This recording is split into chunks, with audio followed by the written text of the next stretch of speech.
Right. We are going to do this in one take, Lauren. Let's if it do kills us. One take. One take. One take. Yeah, the headphone. It's the worst thing in the world. Headphones. Headphones are the worst thing in the world. It's the headphone wire. I mean, It tickles me. I'd Tickles me that. in my tism. It's lucky you can't see my feet because there's fucking fur all over them already. Oh no, it's you. It's yes, you. you're an issue. God, you're cute though. All right, let's get ready to go. All right, Jack's in charge of intros and sharing the general overview of what we will talk about. You don't have to. You can. I can move to Lauren. You can introduce me, and then you can say, Lauren, what are we talking about today? If you want. Yeah. Okay. Cool. Awesome. Smiles. Get ready. Sort myself out so I don't look so disheveled. My nipple's not hanging out. Put your nipple back in your top. You too. If your nipple's out, then my nipple's out. I hope not. Cool beans.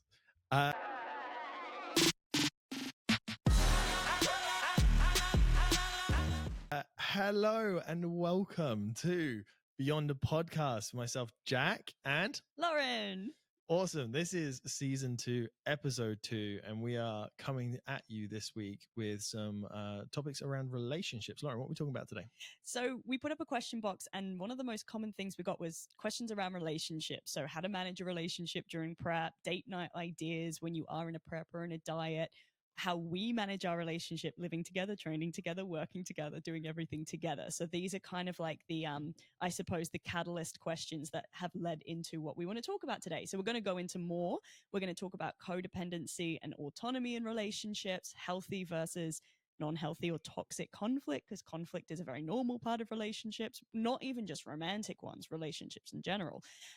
Talking about the reality of long-term relationships and, you know, from our experience, things that can come up, the spark and what that means, compersion and what that means, E&M, lots of probably new words for people here, adventure and friendships, intimacy versus sex, why they're different, and then whatever else kind of comes up. I'm sure things will come out organically, right? Yeah, absolutely. We had a wonderful start to the morning today, didn't we? Yeah, we did. Yeah, it's been a good day so far, and it's only 8:42 in the morning, so that says a lot, doesn't it? Yeah. So we decided to wake up at sunrise today, almost sunrise. The sun had risen by we the time were rising with the sun. We rose with the sun. We got up at 5 a.m. today, and we went and did a walk along the waterfront because we used to live right by the beach. Now we don't live far from the beach. We live like an 8-minute drive, super close. But we don't live on the doorstep. We used to be able to walk out of our door and literally go and walk along the beach, which was so nice. So we went and did that this morning along Nobby Beach in Gold Coast, and it was so lovely. It was beautiful. It was really nice.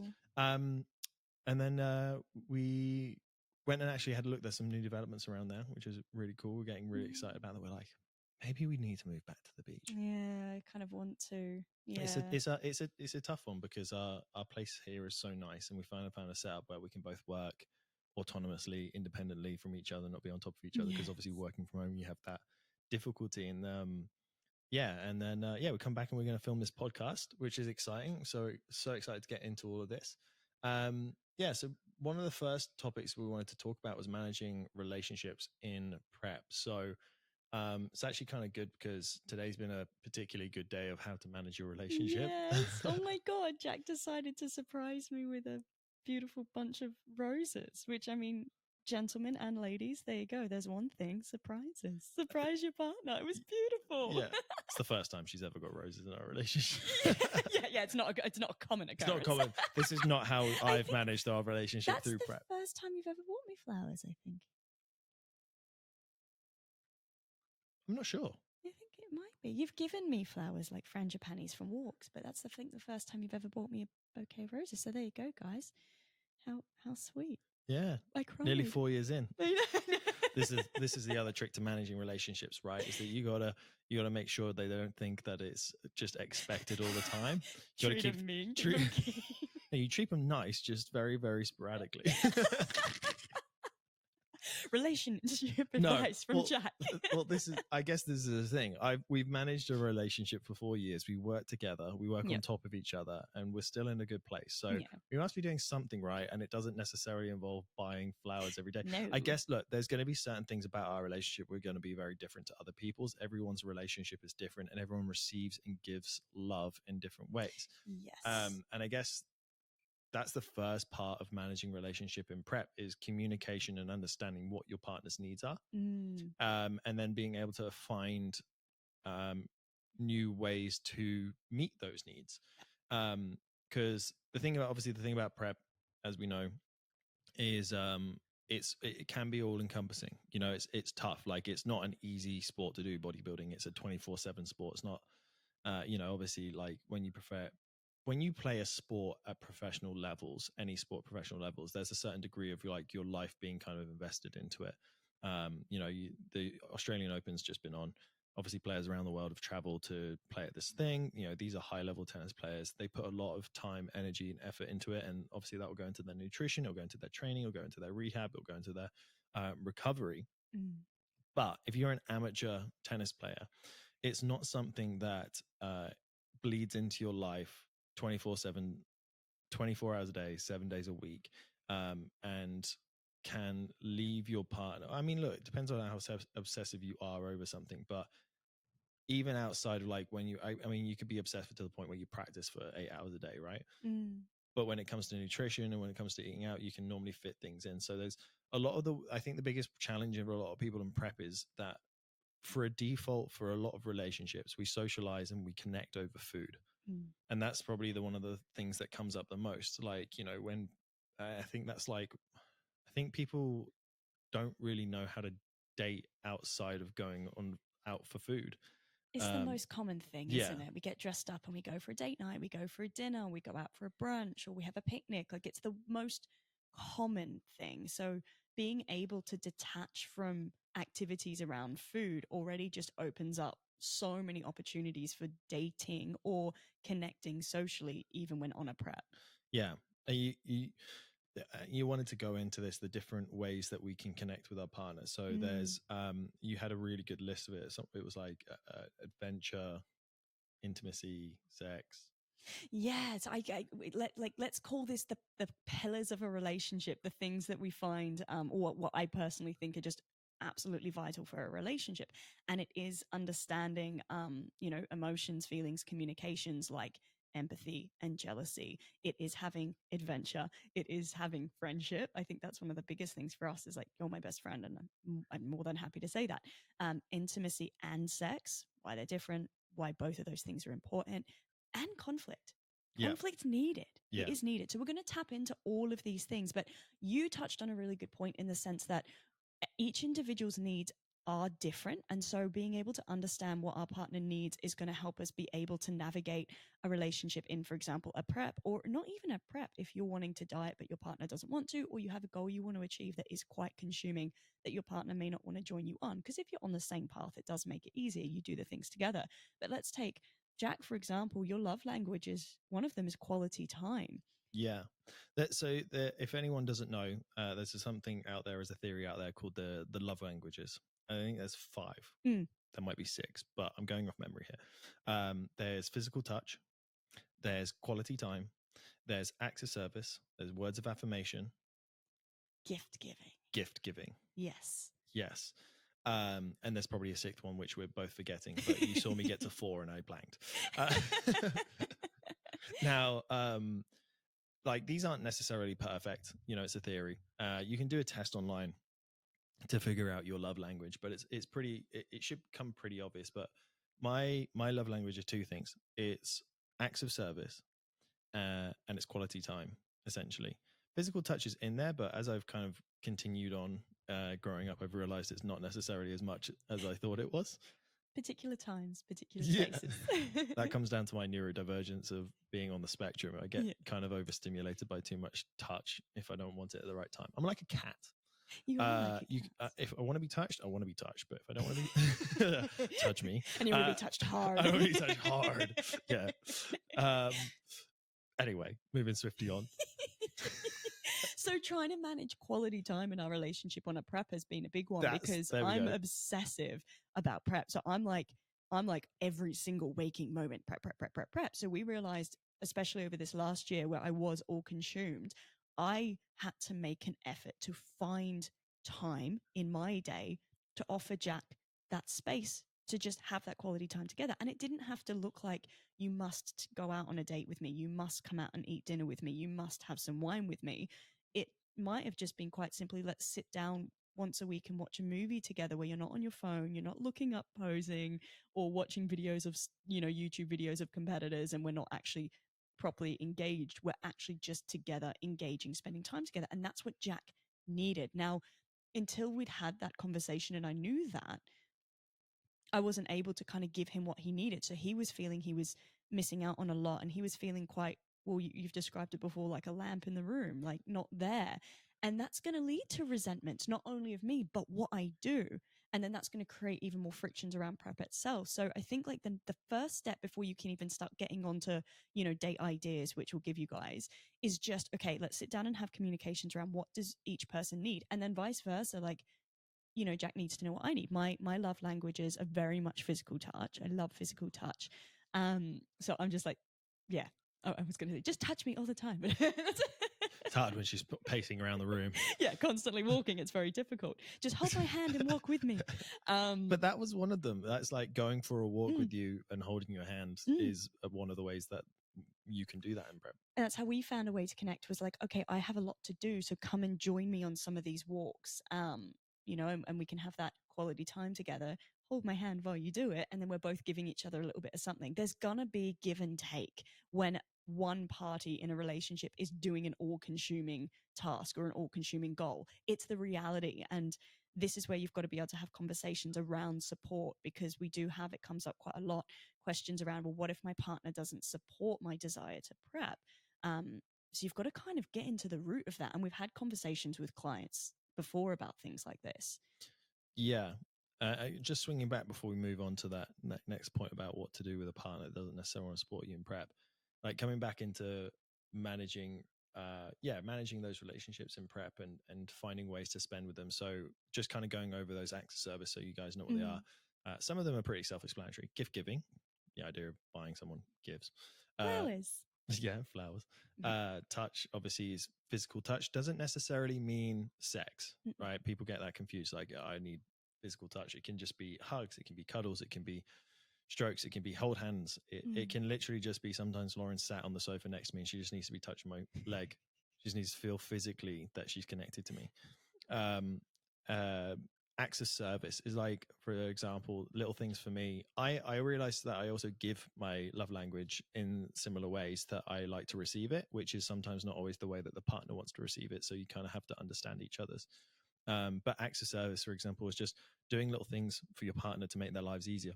So one of the things that I really love that Lauren used to do, I don't want her to do it anymore because it's too hot, but she used to wake up every morning, she'd make her coffee. She'd also make me a cup of tea. So simple. All she does is boil kettle, put some tea bags in a bag, in a cup. I have a bag of tea. Put tea bags in a cup and then pour some water into it. And it's so simple, but it makes me feel so much joy and love and care. And it's because that person is trying to take care of my needs, which I absolutely love. So little things like that, it's not gift giving, but like when she goes out and she asks me, hey, do you need anything from the shops, or even just looks and sees that I need something for the shops and gets it for me so I don't have to think about it. It's like, for me, it's like relieving either a physical task or a mental load off your partner to make their life easier. It's like, love that. I feel like that's real care for me, right? Because I spent the majority of my life doing everything for myself. So to have someone do things for me shows massive amount of care. Gift giving, like Lauren says, like buying someone roses, this can be seen as, I think some people sometimes see this as quite can be perceived as quite a shallow acts of love language for some people. But it depends on how you do it. If you're someone that's like, I want a fucking Gucci handbag every 4 days, or excuse me, this Shine charge drink is Not sponsored. Jack's just loving it lately. Just getting my caffeine in. 5 a.m. Wake up and going to bed at 11 o'clock last night has not left me feeling completely fresh face. And when I'm tired, I drop when I'm listening. So I have to keep energy. Anyway, so it doesn't have to be vapid, or it doesn't even have to be bought gifts. You can make someone something which could be beautiful. If you like origami, make someone an origami flower and gift it to them. Yeah. And look, you don't just have one or two, or like you can have different priorities towards these different love languages. Like one of my ways I do like to show love is by doing gifts, but I like them to be really thoughtful. Like I love like finding something that you need or want is gonna make your life easier. It's kind of a crossover of the two. Back into that. And then quality time, I think this is where people kind of get this wrong. Quality time isn't just sat on your phones next to each other with the TV on in the background scrolling through. That's not quality time. Quality time is actually spending time with that person, but this can vary. So for example, for me, quality time is watching a show that we both enjoy, or like that I really like, and Lauren watches it with me, and I can share that experience with her, or going to a movie together. It's not necessarily where you have to like sit and just be facing each other. You can be various different ways. So like going for walks in the morning, various different ways you can attack that. And so like date nights tend to be a coupling of a couple of these things. Yeah, that's right. Right. Exactly. So for some people, when they go on dates, it's the act of service being picked up and taken somewhere, or planning a date. Like people like feeling taken care of. Yeah. The touch obviously is like holding hands when you're out walking. We're not singular beings, we're multifaceted, but we definitely have preferences towards that. And I think you hit the nail on the head before when you said like you tend to express your love through the love language you want, and naturally, until we have a deeper understanding of that, we subconsciously know what we like, and that's how we tend to express our love. And often people can find there's issues that pop up in relationships because they feel like they're expressing their love, but it's not being received in the way they want it to be because it's not what the other person wants. So step number 1, figure out what your love languages are and how you like to do that. And then step number 2, that's where you can start to establish date ideas around your prep, your goal, and you've got to meet in the middle. You have to. I don't care if you don't want to hear it. You both have to meet in the middle. And if one person in the relationship is not willing, question why. I think one of the things that can happen is that people decide to start chasing after a goal. They don't necessarily even know what it entails. So then the partner doesn't know what's going to happen. And there's prep isn't a singular thing. It's not the last 16 weeks into show. Prep, depending on how far you are from stage, can last years. Especially if you've got a lot of weight to lose, you've got a long journey ahead of you with dieting. I would say the level of intensity definitely picks up towards the end, and therefore, like obviously when you're on that locked time frame and you've got a set show that you're trying to prep for, it becomes more all encompassing, and therefore the protocols become harder, and then you become more focused, and that's where it can really start to drain from a relationship. You can diet, and one of you can diet and still manage your relationship quite effectively for a long time, because your protocol shouldn't be extreme for a long time, because that's just not that's not something you can keep up anyway. But I'd say like the first step of managing relationship and prep is communication. Letting, like, not just letting them know, but discussing with them what that's going to mean, because whilst they're on prep, especially those last 16 weeks, you're going to be limited a little bit. You're going to be limiting your partner in some way. If you have a really strong relationship, and this comes up later in codependency, but if you're a very codependent couple, or your friendship circles are based on you kind of turning up to things together, like maybe you're in a friendship group where you all hang out as couples, and so when there's social things on, they invite all of you, and so you feel guilty for going without your partner doesn't necessarily want to go, and there's this kind of like pull of wanting to go and socialize and have that connection, because we're humans, we need connection, we need outside connection, we need variety to our life. Variety is the spice of life, they say, right? So communicating with your partner about the length, the timeline, what's going to happen during that timeline, and managing expectations. So it could be, for example, that I didn't want to go to social occasions and leave Lauren at home walking around doing 20,000 steps. I felt guilty about it.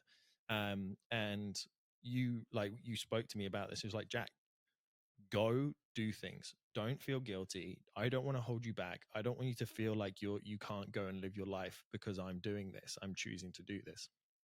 And that was something even in the last prep we kind of had. So, we're still figuring the shit out as we go along as well. That's right. But that was a big thing that made a lot of sense. And I was like, oh, when I have that permission, I don't feel so guilty. I can, go message, hang out with the boys or hang out with, my mates, and start organizing. So I think communication of the timeline, what it's going to be impacted, what that's going to be like, because, you also might have birthdays, Christmases, holidays that you're putting off.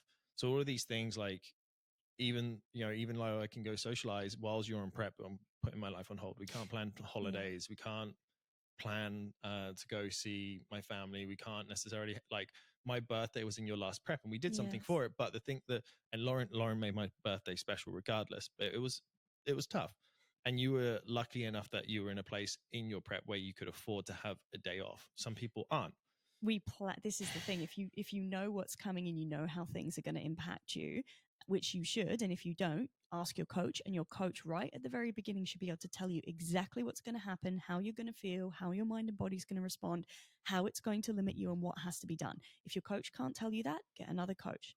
But because we knew it was Jack's 30th and it was a special one, and we knew when it was, James, my coach, and I were able to have a conversation well in advance and say, right, we're going to push harder earlier to get myself ahead of the game so we can afford to have this time off. So James actually worked with me in order to be able to be ready a bit earlier, to be able to have some time off, and helped me organize essentially a great big surprise for Jack, because Jack didn't know we were going to a hotel, staying overnight, having a dinner, because I was on prep. So he thought we were just going to keep doing my normal prep stuff. Now, this isn't something we'd obviously encourage all the time, and it depends on the time. If you're 2 weeks out from a show, there's no fucking way.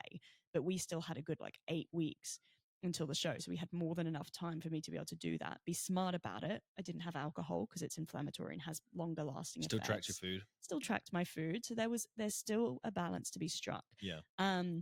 But yeah, it's like you say, both parties have to be aware of what's coming up, and you have to have mentalities which are both selfish but also giving, because we say selfish because prep is selfish. You have to be, to an extent. You've also got to be giving to that partner and understand that you are essentially asking them to give up you, because you won't be yourself. No. And this is something I've especially learned this year, because Jack would say to me in my preps, you're not Lauren, you're not you, you're not the woman that I love. And I couldn't understand it, because I was like, I'm the same person. But now that I'm out of prep, I get it. Looking back, I'm a zombie at phases of prep. I'm tired, I'm low energy, my patience is lower, my libido drops. I'm not as my usual self. Which a lot of you guys know I have ADHD. I'm a fucking nutcase when I'm upregulated. I'll be by myself in the kitchen and dancing around and singing and making noises. And it was literally in a moment like that just a few weeks ago where I was like, oh, wow, okay, now I get it. Because usually I'm just walking around this place like a quiet little zombie when I'm on prep. But now I'm kind of back to having some energy and some life. I'm like, okay, I get it. I can play, I can joke, I can wrestle, I can have fun, I can do the things that we usually do, and I don't do that stuff on prep. So you as a person will change. So you've got to understand you're asking your partner to put up with that. You've got to understand that you're asking your partner to give up dinner dates and things like that at a certain point of that prep. So you've got to give back to them, because I think a lot of people go into a prep thinking, this is my goal.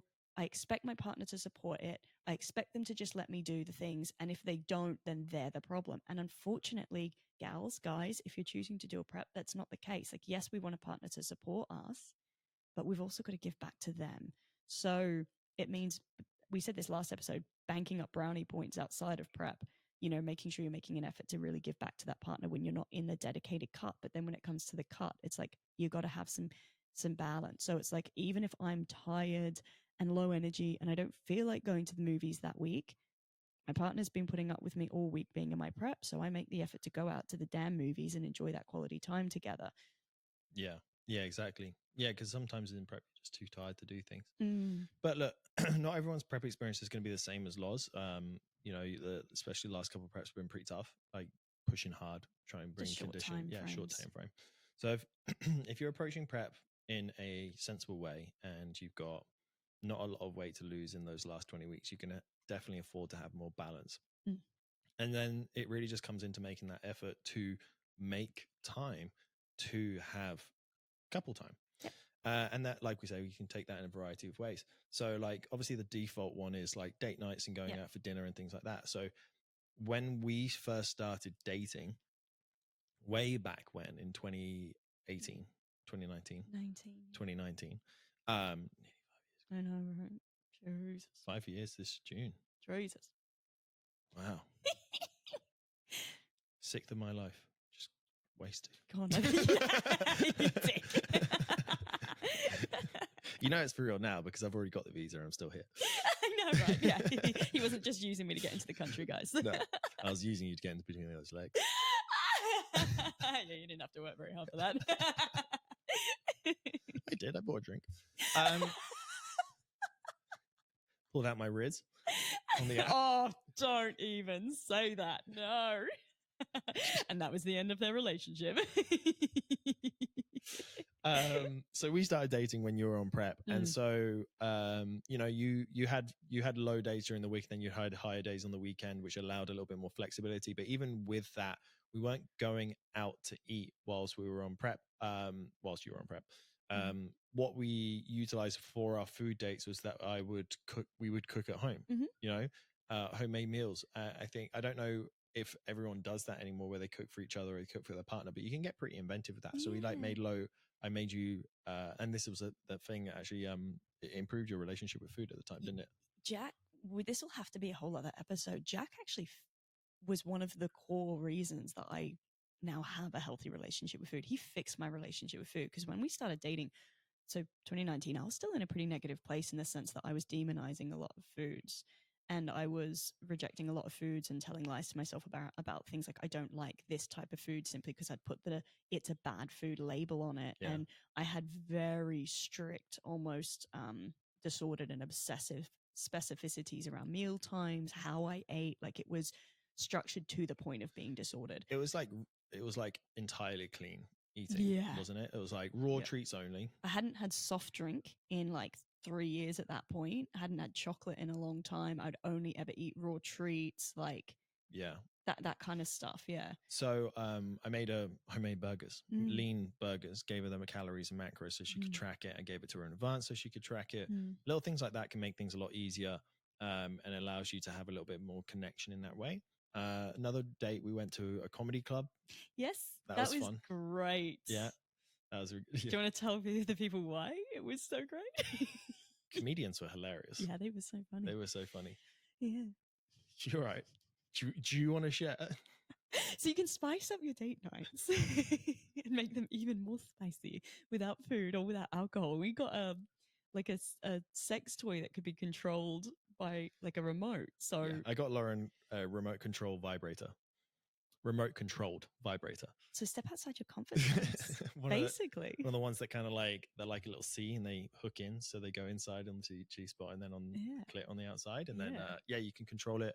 You either get a remote that comes with it, or this one actually has an app. So for the people that are doing long distance relationships, actually has an app, so you can connect to it over the internet and play with your other half online.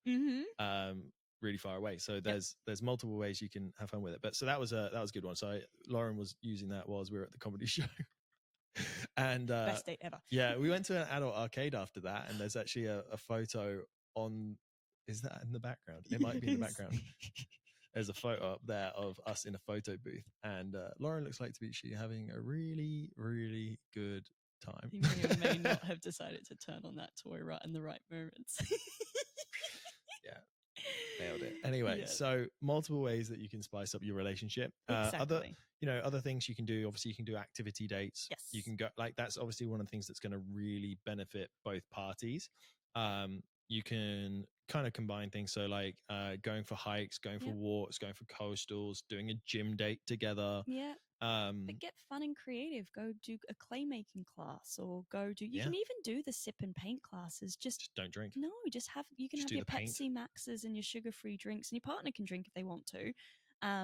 you know, like we've been on dates when I'm on prep where Jack has some drinks and I don't, and it's great. I just say keep him coming. I get him drunk and take advantage of him. So Yeah. And look, there's also other things you can do. There's other substances that you can take, certain herbs that do not have calories, but also which can also be cooked with, yeah, it can be baked with. yeah, but we're trying to not involve food. No, I'm giving them clues as to what it is. Everyone knows. I said herb. Yeah, fair enough. So, certain natural substances that can enhance your fun. So mushrooms, and weed, Yeah. 0 calories, all the fun in the world. So, but Schwarzenegger approved too. yeah, Arnold Schwarzenegger approved. The only thing to comment with those is they do can cause people to have higher levels of hunger. So make sure that you have planned prep food for afterwards that you can satiate yourself with. Yes. Munchies are not fun. But that's a really good way for, like, you know, to create experiences with your other half. Obviously, you know, it does delve on the illegal side, but anyway, legal ideas in some countries. Oh, in some places it's thing. legal, right? Yeah, it depends where you go. Like when we were in New York, it just stank of weed wherever you went. Everywhere. And in Canada, it was everywhere. I went and bought some spliffs. I went to a weed store. I was like, Lauren, got no. We're like, we're not going to get another opportunity to do this. I went in and I said, sir, can I buy some marijuanas? He's like, sure. He was so awkward about it. I was like, we don't have this in our country. I don't know how this works. I don't know what I can buy. What's the go? So he just gets out some packs, and there were Ziploc bags essentially. And it just basically came, he was like, what do you want? I was like, sativa. I want happiness. And I want to be happy. I want to be happy. I know that much from my time in Amsterdam. But it basically came in, and you can get them in spliffs, right? Pre-rolled and all good. And so it came with 3 spliffs. Now, I don't smoke, and I haven't smoked weed in probably like 3 years. I was like, I'm gonna give this a go. So we got back to our apartment. You're not obviously now smoking doors, so I smoked outside. And Lauren doesn't do it because she gets paranoid. I can't. Last time I did it, I was very young, and I thought the couch was eating me, and I have not done it since. It's not for me. See, I've had so much worse experiences than that, and yet I'm still going ham. My brain's way too active. But anyway, I spent like 10 minutes just coughing, and I'm not sure whether I was high or just like lightheaded. I was inside laughing the whole time. It wasn't until, yeah, I know. It wasn't like I did sleep really well that night, not too fair. But it wasn't until like when we were in Canada, someone was like, "Oh, why don't you just get like THC gummies?" And I was like, "Of course, it's legal, so you can get like gummy bears and things like that." I'm like, I didn't have to fucking smoke it. Anyway, so you can get inventive and do things, but the main thing, and this is really the kind of rule, is just prior planning. That you've just got to plan and prepare. Like if you're going to go out for the whole day and go for a beautiful hike and spend the day out, it's like, look, you've just got to, if you're the person on prep, bring your prepped meals with you. You've just got to do it. And I think a really important understanding as well is like, just because you've decided to prep, it doesn't mean your partner has to stop eating and drinking how they want to. That's the reality. You're the one choosing to prep. So my mom, I love her. She's such a supportive woman, and she's been at every show I've done. She's always supported everything I do. But when I was living at home and I was on preps, she loves making things like banana bread and baking, and she'd bake and the whole house would smell amazing. And when I first started preps, I would complain. I was like, can you not? And she was like, I'm not the one that's decided to do this, so I'm not going to stop. And I love her for it. And I'm like, huh. So she helped shape my mentality very early in my competing career, where it's like, it's my choice, not others. So I hear people getting really upset and angry where they're like sitting eating their prepped meals for dinner and their partner's got like a KFC on the couch beside them. It's like, well, your partner hasn't chosen to prep, so you can't expect them to stop living their life. So if you can't accept that, maybe reconsider the prep. You know, you've got to it's harsh, but look, this is my opinion. If you expect everyone around you to also change their life for your prep, you're asking a lot.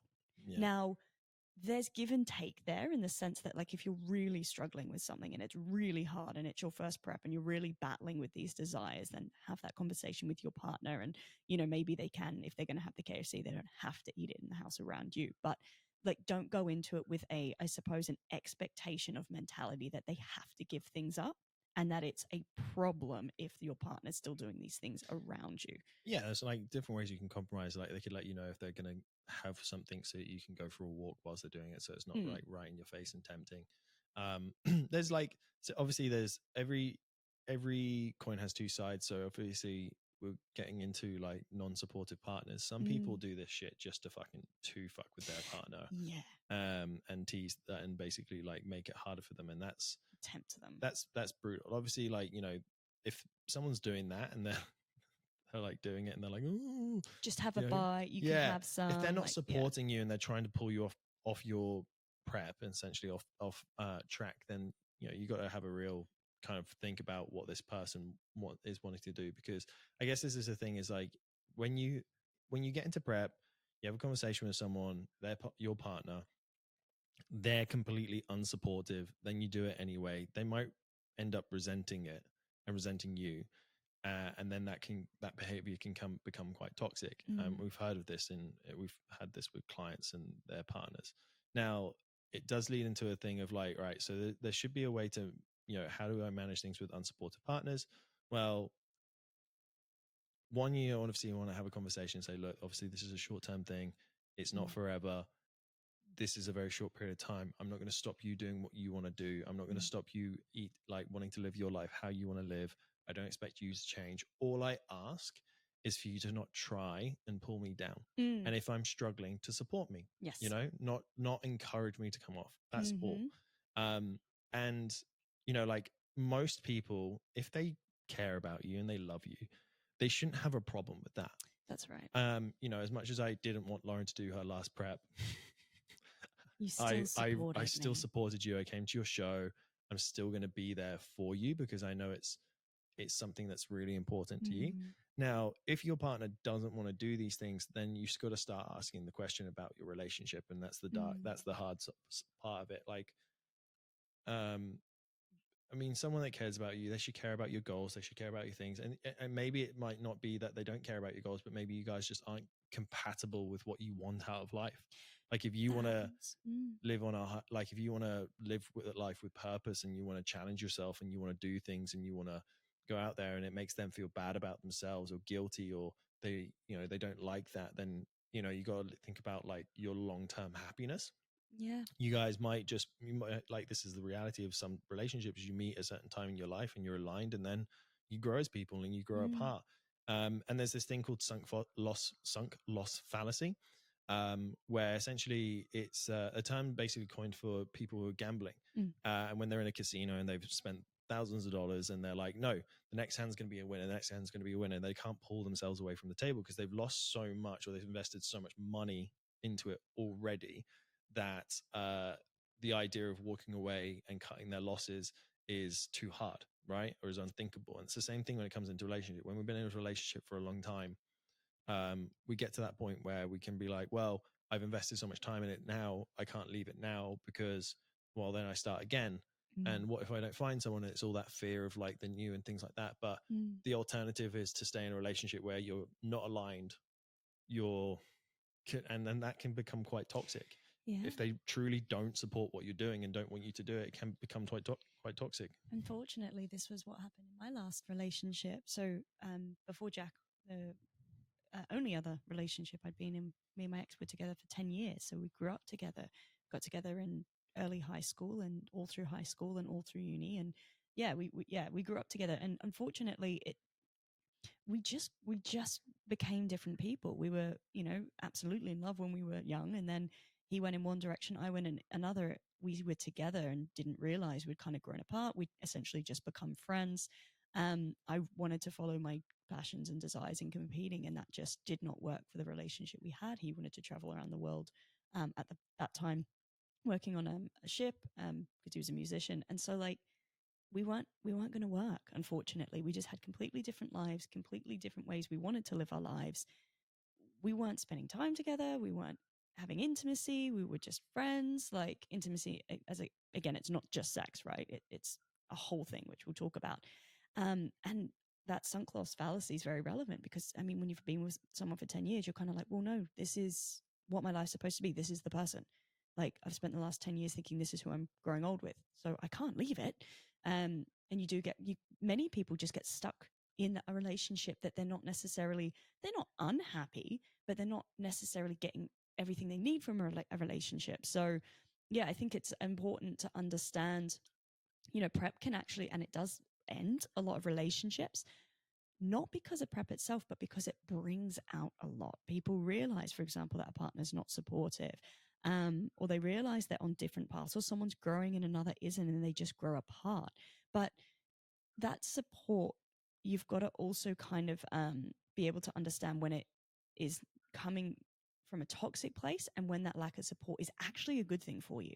And it comes down to why you're competing.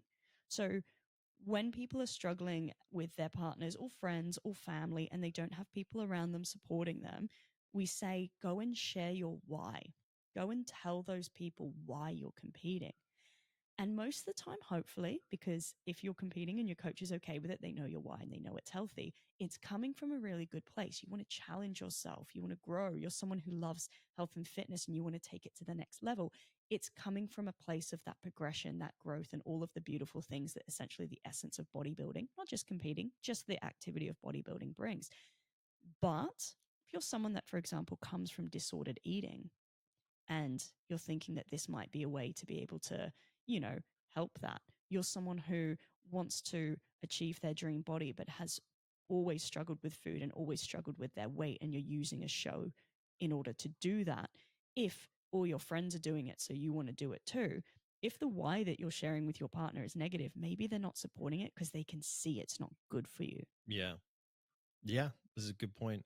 And I guess this is a great reason to just really knuckle down on understanding your why. If you can't articulate why you're doing something, why would someone get on board with supporting you go through something that ultimately can be obsessive, can be quite difficult, can be all consuming. Unhealthy. There's a lot of risks when it comes to bodybuilding and prepping for a show. It's an extreme thing.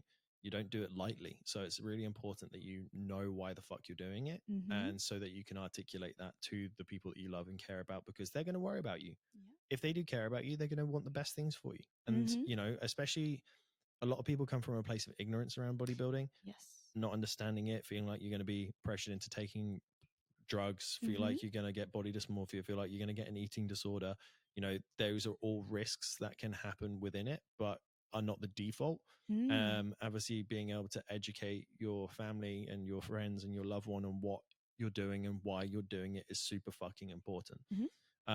So that's how you deal with non-supportive partners in prep, and how you go around that.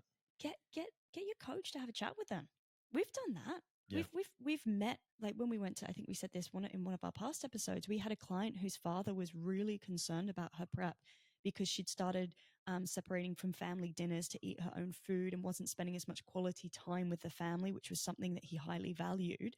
And he could see her changing and he didn't like it. So when we went over to England for her show, we met for coffee with the father and we talked about the process, what would happen, how she'd come out of it. We also said the expectation on her end was that she would, after her show, have to give back to her family, whether she liked it or not, sit down for dinners and give back quality time. We've had, conversations or recorded Loom videos that have been directed towards people's partners because they're have misunderstandings around what to expect with prep. So we give them the understanding. Like, don't be afraid to ask for those things to help your relationship. A coach shouldn't reject that idea because it's all about, we want people to be more educated on the sport. And if you're doing it for the right reasons and you want to compete, we want you to have all the support around you that you can get. For us, like, making our relationship work because we work together, prep together, train together, we do everything together. It's required a lot of give, take, learning, understandings. Yeah. How do we make it work? Yeah. Well, before we go on to that, I wanted to kind of summarize some date tips for couples in prep. Yes. So different ideas. Home cooked meals, Yep. first and foremost, really good way. Obviously, we still want to connect over food. A lot of people want to do that. So by all means, go and do that. You can go to non-food based activities, paint and sips without the sip, coastal comedy nights, going to we went to a music event, a festival, and we just went and were sober. Had energy drinks. It was fucking great. I had a great time. Zero cal energy drinks. And then obviously like activities. So we went quad biking once, we did coastal walks, we went swimming, we've done all different kinds of things. So it's just about being inventive. Like one of the most recent ones, we went on a picnic on a little boat up the river, like a little electric boat. And again, it was like pre-tracked food. Yeah, it was pre-tracked things ahead of time. So there's lots of varieties out there. There's lots of things you can do. You can get weekends books away to help too as well. We got an adventure book. Yeah, which gives you ideas. Yeah, it's been brilliant. How many have we done so far? We haven't used it yet. Yeah, but it's got like look, you can Google it, the adventure book, and there's also like an intimacy sex one as well, and it just gives you ideas. Now, obviously, the food related ones, either A, if you're deep in prep and you can't, then don't do them, or if you're someone who's just dieting, like you can make it work with a higher calorie day and some balance. Yeah, and the whole concept of the adventure book is that it's the date ideas are covered with a scratch off paint ink. So you scratch it off like a scratch card. But on the side of it, it does have like a key that tells you what kind of date it is, whether it's outside, inside, if you're going to have to travel, if you're going to need a babysitter, if it's food based or messy or anything like that. So you can kind of have an idea of what it's going to be about, and it gives you a table. Anyway, really useful thing.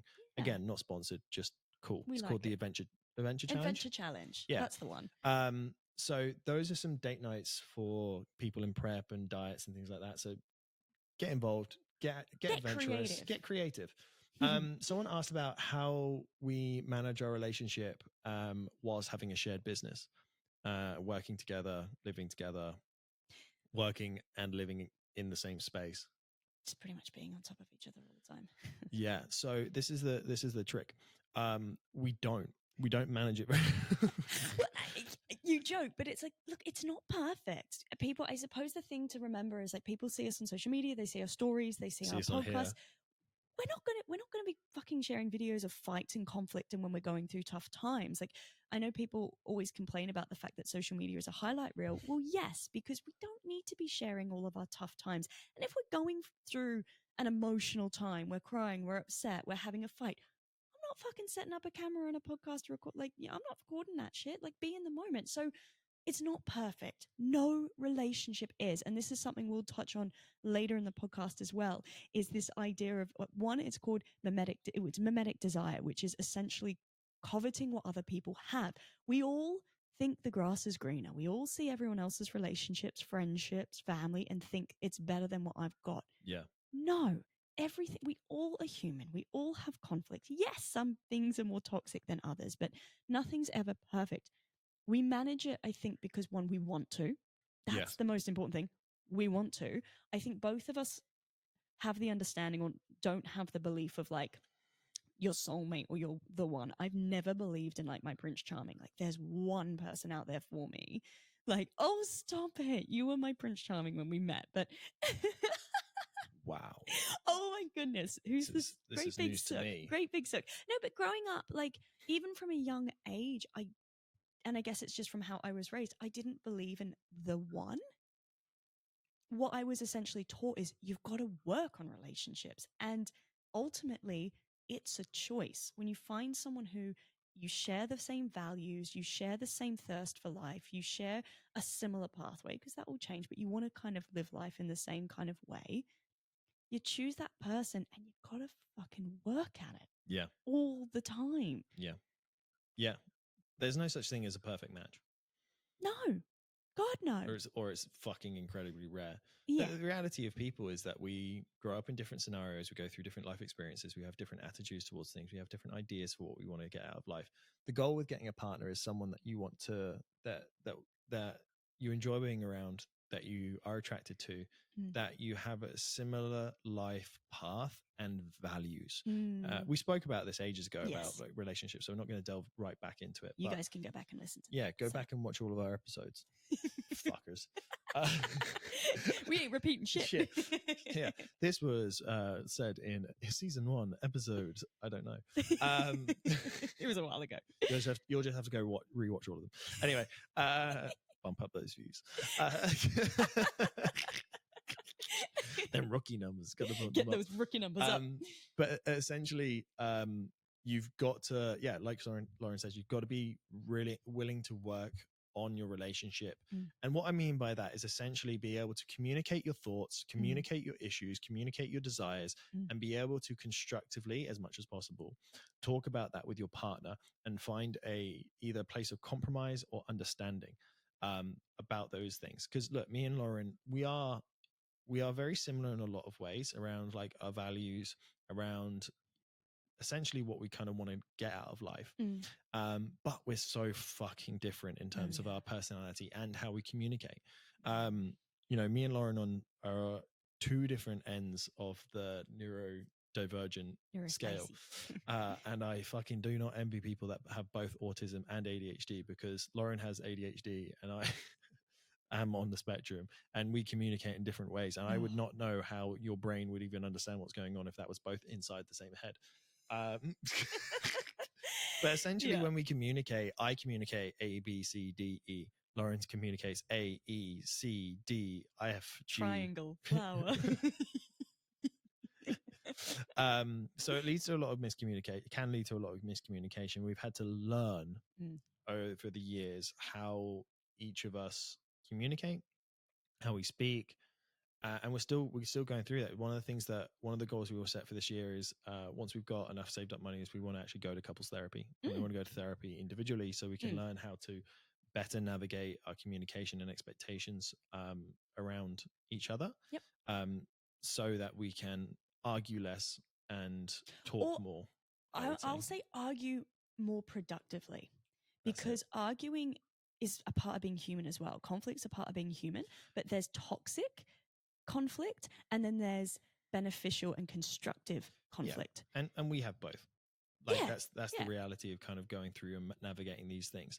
So what the difference being a constructive argument or constructive conflict is that you are both trying to seek a resolution and find a common ground or a solution to bring you back together, right? To find a positive out of it, right? Because we're going to have conflict, we're going to have disagreements, we're going to have things that we get confused about.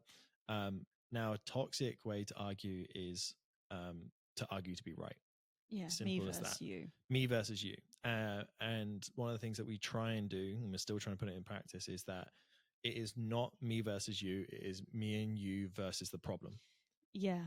When Jack said that to me one day, it was like a light bulb. It was a really good way to come at it. Like he said, that's how we have to attack any conflict. But the problem is, a lot of the time when arguments start, it's like someone says something that upsets the other person, and then that person reacts. And then the person that said it might not even realize that it was offensive. Now they're upset that the person that they upset is upset. And then you get into an argument about trying to find who's wrong. Essentially, you were wrong. No, you were wrong. Yeah, well, you said this, therefore you upset me, and then I reacted. I'm like, yeah, but your reaction seems over the top, and that is, unfair because the intention wasn't there. And it starts to become about like who did what first and all this stuff. When really it's just about, okay, well, really the issue here is that this is an issue for me. Now I either have to work on that issue. Well, actually, it's a two-party thing. I have to work on that issue. And you need to be aware that it is an issue, and that if it happens again, the likelihood whilst I'm going through that process of trying to fix that relationship with that issue or that trigger, I'm likely to be reactive. And so if I am, don't be shocked about it. It's not about you, it's about the thing.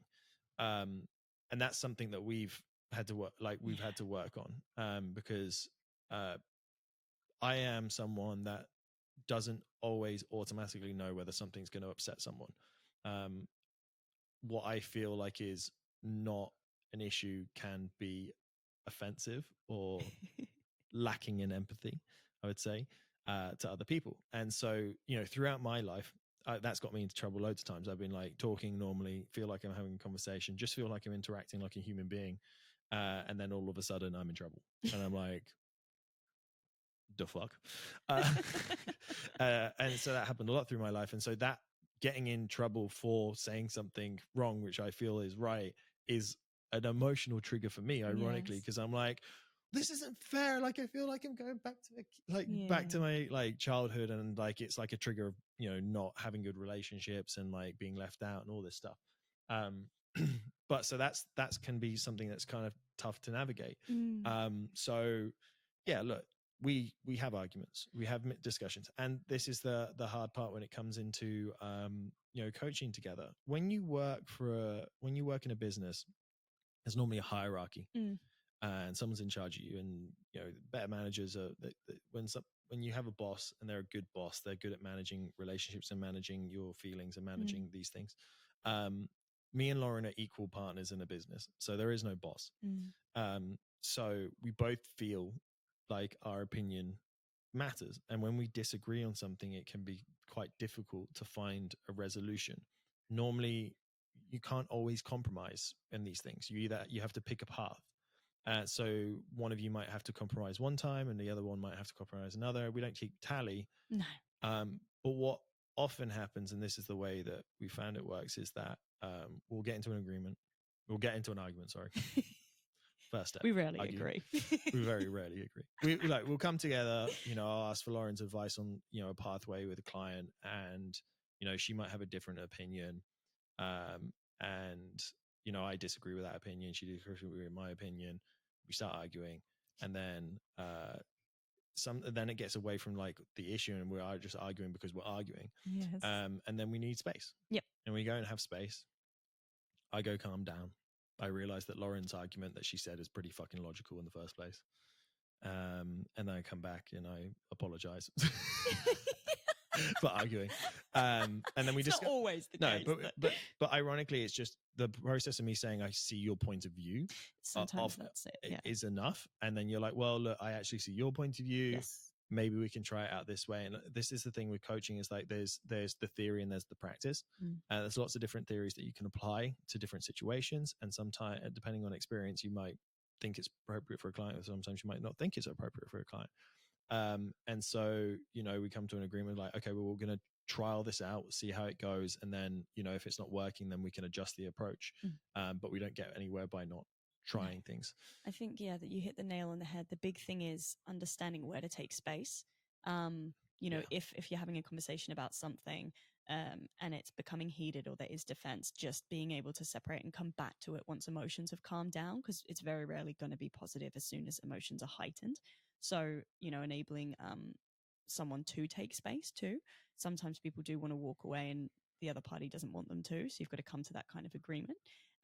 And yes, being able to look from that other perspective and understand that not all arguments are going to actually come to a resolution completely, in the sense of, and you've kind of looked at studies about this in the past, but it's very few arguments amongst people actually have a 50-50 perfectly balanced and fair resolution. Most of the time, someone's either A, going to have to compromise, or B, you're just going to have to agree to disagree. Yeah. It's like, I don't agree with that point, but let's just agree that we're not going to come to the same understanding in this circumstance. How can we come up now with a solution to the problem to move forward? So it's got to just be about always navigating how do we come up with a solution to be able to move forward in a positive way that is constructive conflict. Yeah. So that's the kind of like journey that we're going through at the moment, is trying to perfect that and ensure that we spend less time in deconstructive conflict and be more constructive with our conflict. Yes. What would be some examples, I suppose, of toxic conflicts for the people, like people going out of their way to spite each other or things like that? Okay, so some rules that I like to try and implement in arguments is a couple of things to try and stop it becoming toxic. One is no name calling. No, you're being a bitch, or you're acting like this, or you're being selfish. No name calling to behaviors. Try and communicate in, this is how this is making me feel, rather than like, you are doing this. You language. Yeah. This is how this behavior is making me feel. That's a constructive way. You need to try and deal with the issue in that argument and then leave it there. One of the things that is really hard and things that people do is they bring up old conflicts to support their issue, or they bring up things from the past that are unresolved. And that's baggage, right? We want to try as much and as best as we can to leave things where they lay. And if you can't resolve it, or it's not actually resolved, and you feel like you've compromised on something, then it's not actually resolved. Like if you feel like you compromised on something you don't want to, and you haven't said I don't agree, or like that's just solving an argument for the sake of solving an argument, and it's got to be resolved. Otherwise, it comes back up in future conflicts. Try and avoid absolute language, like, for example, you never and you always, because it's rarely fucking true. It's in the heat of the moment. Well, this is the thing about human recollection, is that you will remember all the times that someone has wronged you, but you'll never remember all the times that someone has avoided that. Great example of this is that we share sinks. We have 2 sinks in our bathroom. One is hers, one's mine, and we share a toothpaste, right?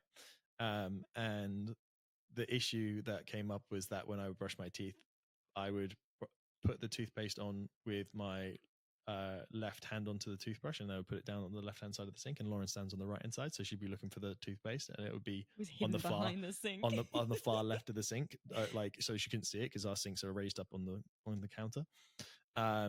And she'd be like, "You always leave it on the left." Not always. But this is the thing, it wasn't always, right? And so immediately by using that language, I'm defensive, because I'm like, well, I know for a fact for 3 or 4 times this week, I've purposely put it in the middle to make ensure that it lands up in the middle. But it's always those times where you do the wrong thing that they remember. Yes. And so that just creates an argument around the words. You feel wronged, you feel like it's incorrect, and then you're arguing about this point rather than, this is the thing that's frustrating me, is when this happens. Okay, look, the reality is we often do something wrong, and we need to own that. So yeah, try and avoid name calling, try and avoid absolute language, try and leave things in the past. And some people have said this as well. I've seen this said, but it's like, try and, one thing that you did, which I really liked the last time we had a conflict, was when you get into a conflict, hold each other's hands. Try and hold on to each other. Yeah. Because it's really hard to be completely against the person when you're physically connected. We physically want to pull away when we're angry at someone, because we don't want to have that physical touch. So it forces that connection. Yeah. Now, obviously, the downside of this is if you've got a narcissist or a manipulator or something like that. Obviously, we're not talking about absolutes. No absolutes, remember. No absolutes. But it's a good habit to get into, and that did change the game the last time we got into an argument that had heated up way too much. That was super helpful. Yeah, it was good. Any other ones you want to add? Yeah, not apologizing with the intent of manipulation, or using apology in a manipulative way. So in the sense of just like, okay, I've done something wrong, I'm going to go buy my partner some flowers to say sorry without actually intending on fixing the problem. And now they're going to feel good for a bit, and then I'm going to do the thing again. And we're going to placating. No placating. Both parties have to come to the party with intent to change. You have to. If your relationship's not going to work if you don't intend to change. We all have weaknesses, negative aspects of our personality, baggage, triggers. We've got to work on ourselves. If we're not working on ourselves and our partner's not willing to work on ourselves, we're not going to grow together. So not just apologizing and not meaning it. Ladies, it's more common to do this. I don't want to kind of like stigmatize, but ladies, if there's an issue, say it, communicate it, don't bottle it up, and bring it up again in the future. Yes. And when your partner does share an issue, don't immediately bring up something that they've done. And like, I've seen this happen quite a few times. Men are not known for sharing their feelings and thoughts. And one of the reasons that we do feel like that way is sometimes when we share our feelings and thoughts, they can either be brushed over, or immediately the response is, like this thing that happens is really upsetting to me. And then it's like, well, do you not think that I get upset when you do this? And so immediately they've shared something that's hurt, it's not seen, it's not heard, and it's shut down, and then it's switched back around. And the thing is, like, we do value our partner's feelings and emotions higher because you have higher, like, we don't feel like our emotions are as much of a priority in a relationship because we are known for being more, I guess, emotionally stoic. It's almost that expectation of men that they're not supposed to have emotion. They have to be stoic. And so, yeah, that it's almost people can naturally fall into those roles of like, well, women, we're the ones that have the emotion, and men, they've got to bottle it up, which is just not the case. Yeah, a lot of the time when men, they all just state a desire, they won't necessarily state the emotion behind the desire. So it's like, I don't want you to do this prep. Why? Just don't want you to do it. Mm. Right. And it's like, well, what's the reason for it? And it's like, one things I had to communicate with you is like, well, when you're in prep, you're all in, you're all involved in that.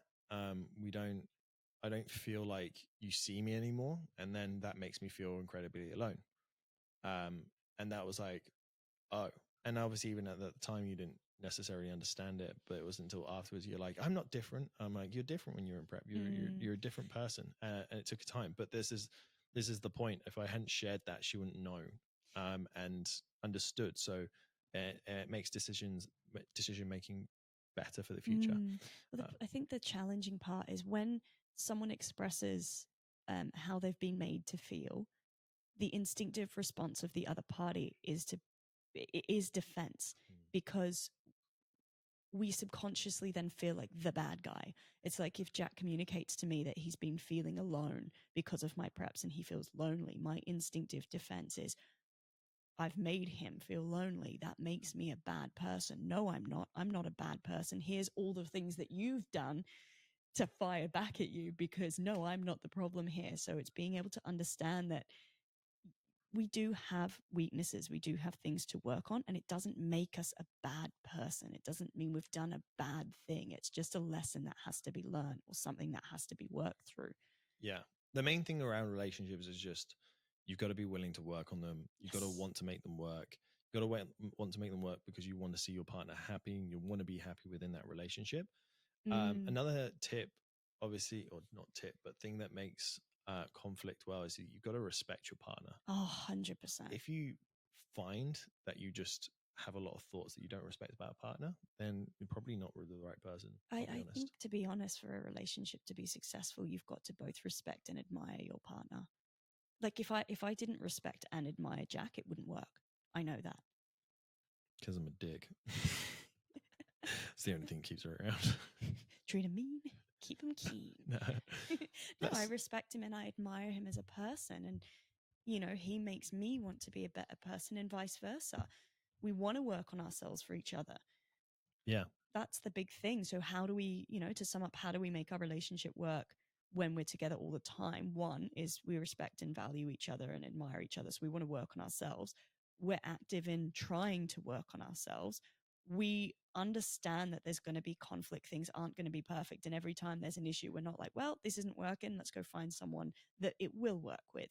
We understand it's a choice and we have to put in the effort. And then it comes also down to, I suppose, codependency versus autonomy, right? Because you can have like toxic and negative codependency in relationships, which we could and have fallen into. When you spend all your time with someone, it can often be very difficult to then spend time with others. They become your security blanket.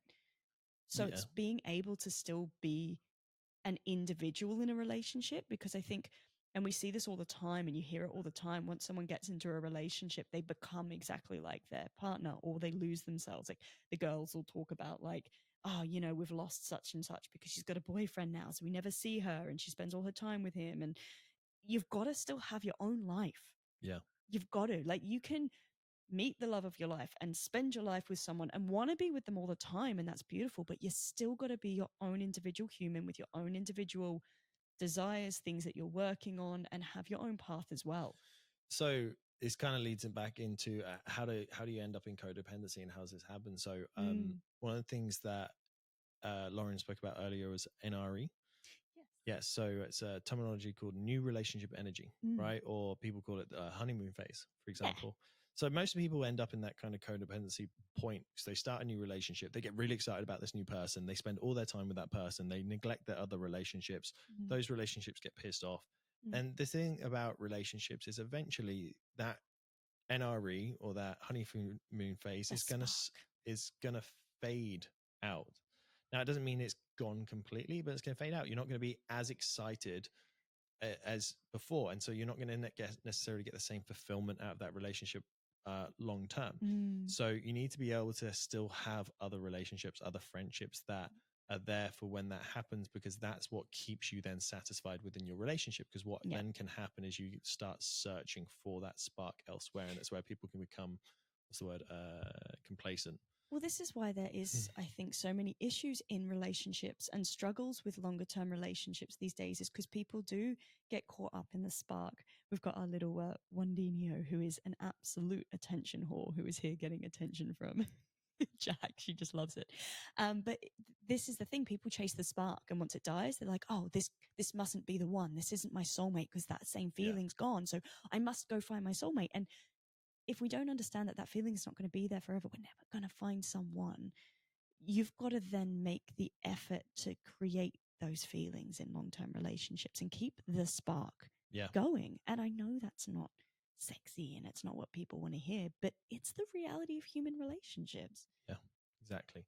That comes from, obviously, keeping dating and keeping things fresh, and also having things outside of each other to talk about, so that there is excitement around them. If you become completely codependent, you spend all your time together and there's nothing new happening within your lives, and you don't have other relationships or other things or other passions that you're pursuing, well then, conversations become quite dull.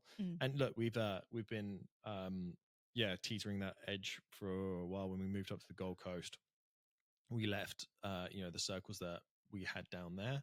I'm obviously from a different country as well, so it's not like I have a lot of rooted relationships here in Australia. So we moved up to the Gold Coast, and we didn't know anyone really here. We knew of like competitors that Lauren had competed with, but at the same time, if you can see this cat, you're very lucky because she's a cutie. They weren't necessarily friends, or they weren't like the same type of people that necessarily we close relationships. So and obviously working on online business, working from home, it was we're quite isolated from creating new relationships and creating new friendships, and we spent a lot of time together, and our work bled into our personal time, and it bled into our relationship time, and we had to put more effort into our relationship and spending time on dating. But also we realized we need more relationships outside of each other, and we started creating friendship circles, and that where I think we became our happiest, actually, when we did have those other friendships and those other relationships outside of us. So it is really important to maintain a sense of independency as much as you can, without not like independency in terms of don't walk on that pad, go over that way. So independency in terms of still being your own individual, having your own relationships, having your own things you're working on, passions, things you're working on, your own growth, your own change. Don't become stagnant as a human. Yeah.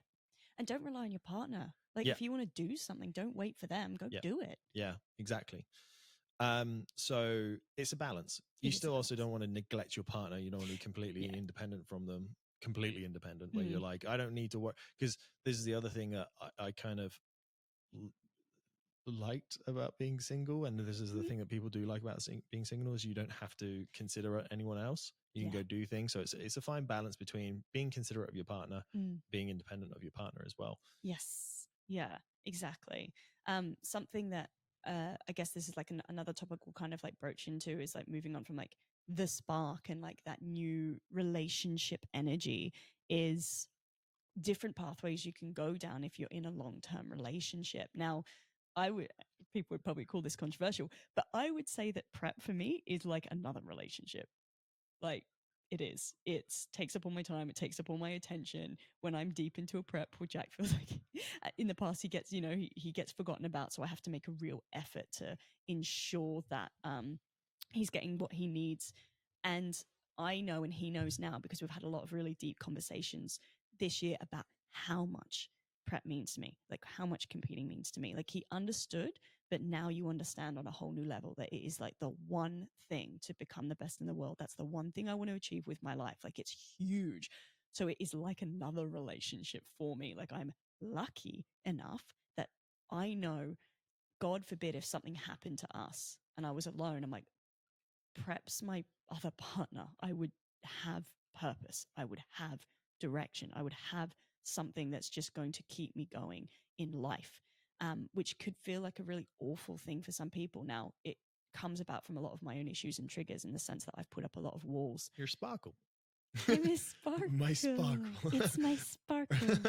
From my ADHD, it's my sparkle. I won't take drugs for my ADHD because I'll lose my sparkle. Sparkling question, forgetting to order a prescription contact lenses and having to reuse old ones. The sparkle in question. Putting down a set of keys, walking off, forgetting that she's put down the set of keys, walking around the house for 20 minutes trying to find said set of keys. Which are in hand. Now in hand at some time. I know, it's terrible. But no, like, because I've got a lot of, unfortunately, trust issues from a lot of things from my past, and I put up a lot of walls, it also means like I'm having to work on bringing those walls down in this relationship. I trust Jack completely. Like Jack, the loyalty that Jack has is nuts, but I still have like trust things. And so for me, that's why prep is like, I have prep. It's the thing I hold on to. In long-term relationships, either A, people can become completely codependent where they completely lose themselves, or B, once that like NRE dies and once that spark dies, they start to, now it's called mimetic desire. It's really common in relationships and in humans in general. So mimetic desire is a concept designed by this guy called Rene Girard came up with it, French philosopher. And essentially what it is it's the idea that we imitate the desire of others. So we covet what others desire. And it's negative because it's more powerful and it's stronger than jealousy and envy. Because when we're jealous of something, we want what someone else has, but we don't want them to have it. When we're envious of someone, we want them to still have it, but we want to have it too. Mimetic desire is this complete coveting of what someone else has and only valuing it because someone else has value in it. So we don't actually want it, but it's like Bitcoin. Everyone has Bitcoin. Everyone says Bitcoin's valuable. I don't actually want it, but I'm going to go get it because everyone else has it.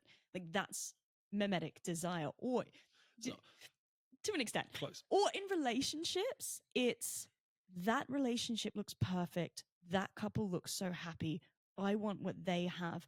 Even though I'm in a perfectly healthy relationship myself, I'm going to sabotage this to go seek that because that seems to have value. I don't actually want that person or what they have, but I want the value that it seems to have. Or people will break up other people's relationships because they think it's, they see the value in it. They don't actually want that person. They want what they think the value is in that. So that's mimetic desire. And it can be very, very negative because it creates this idea of the grass is always greener. So even those who are in healthy and what could be very successful long-term relationships, they go coveting and seeking something else. Basically. Yeah. So I suppose there's a bunch of like emotions that come into relationships that we can explore. Now, one of them, it's that idea of mimetic desire. So coveting the desire of what someone else wants. There's jealousy. We know what jealousy is. I mean, we kind of describe jealousy as, and a friend of ours described it this way. I really loved it. You want what someone else has, but you don't want them to have it. Then there's envy, which is you want what someone else has. Also, you're okay with them having it. So it's kind of different, right? Jealousy feels a bit more toxic, a bit more negative. Yeah, I don't want you to have that thing, but I want it instead. Exactly. Yeah. That's it. Versus envy, which is like, ooh, that looks nice. I'm glad you're enjoying that, but I want it too. Yeah, it's just like, I just want that too. I want to have that as well. So that's envy. Then we have empathy, obviously, really important part of relationships, which is being able to understand the other and making the effort to understand the other. We have something called compersion. Now, compersion is a word that has not or isn't used as much in modern Western civilization. There's words in other languages and other cultures where it's used more commonly, so it's understand more commonly. But most people, when I say compersion, wouldn't know what that is. And essentially, compersion is the joy that you get from the joy of others. So you see someone else has joy, and it brings you joy.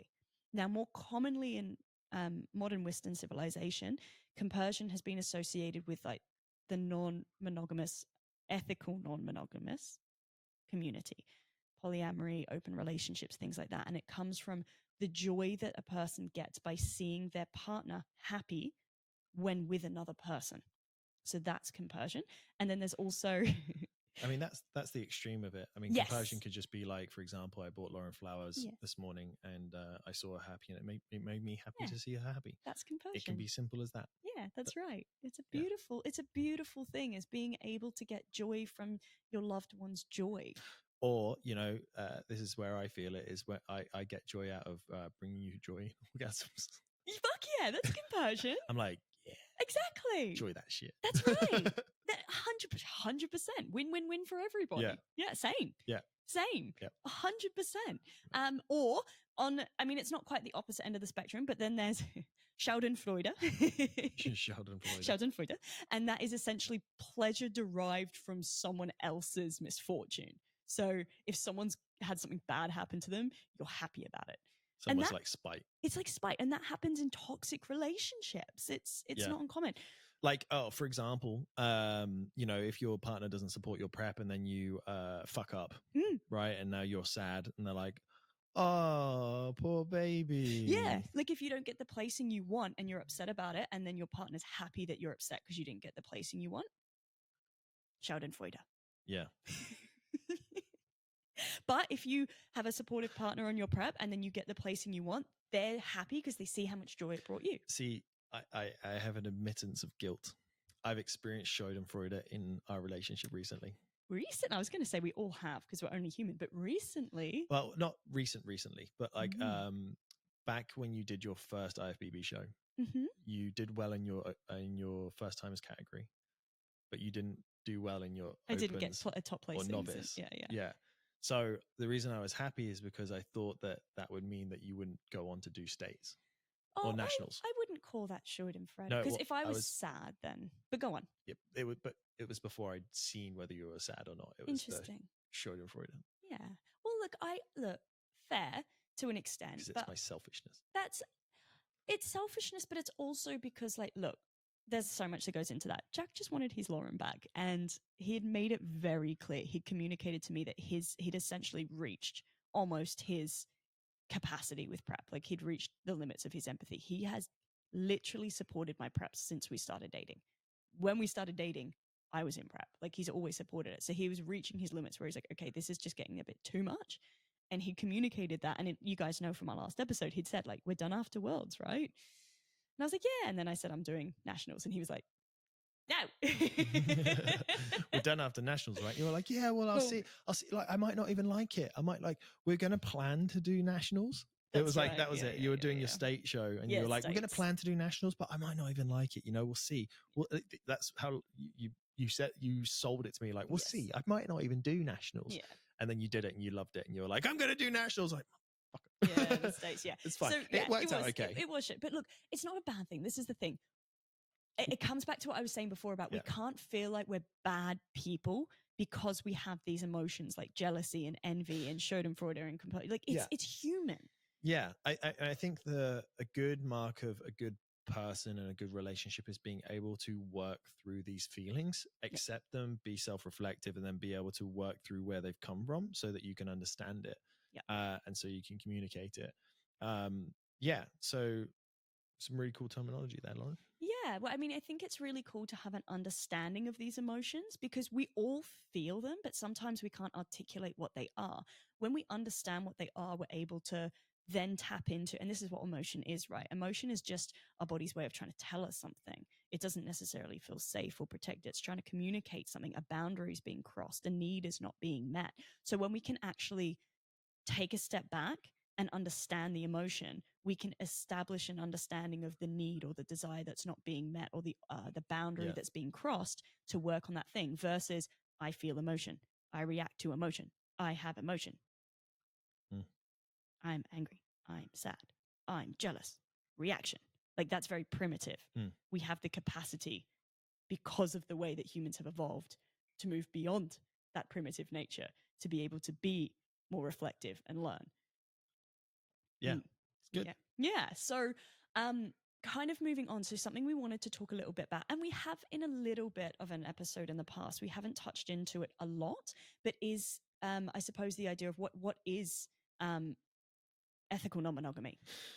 Yeah. I mean, like the reason we want to talk about this is because, when you're going through preps, when you're going through journey through life, when you're when you've got a partnership, the reality of long-term partnerships is you're going to go through challenges. You're going to have feelings of all of those things: envy, jealousy, all of that stuff. And our belief and our personal belief is that, and we've been honest about this from the start, is that you can have attraction to more than one person. You can be attracted to people whilst you're in a relationship. Even if you love someone, you can find other people sexually attractive. And Absolutely. so something that we'd always talked about, kind of like even when we first started dating, was the possibility of like exploring that further down the track. And we'd had experiences with friends together, which was fun. We both enjoyed that, and we were looking at moving into the world of ethical non-monogamy. So ethical non-monogamy. So monogamy is the idea that you have a partner and that's your partner and there's no one else, and you are in a lockdown relationship, the typical stereotypical Western relationship, essentially.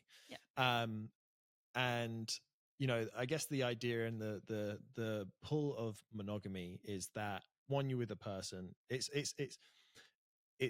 romanticized as like, you have that one person for life. You have met your soulmate. You're going to fall in love. You get married. You're going to have kids. You're going to die happy together, and that's the only person you need, right? That's and it's wrong to want anything else. And if you even have thoughts about things about other people, you have betrayed your partner, and and all of these different things, right?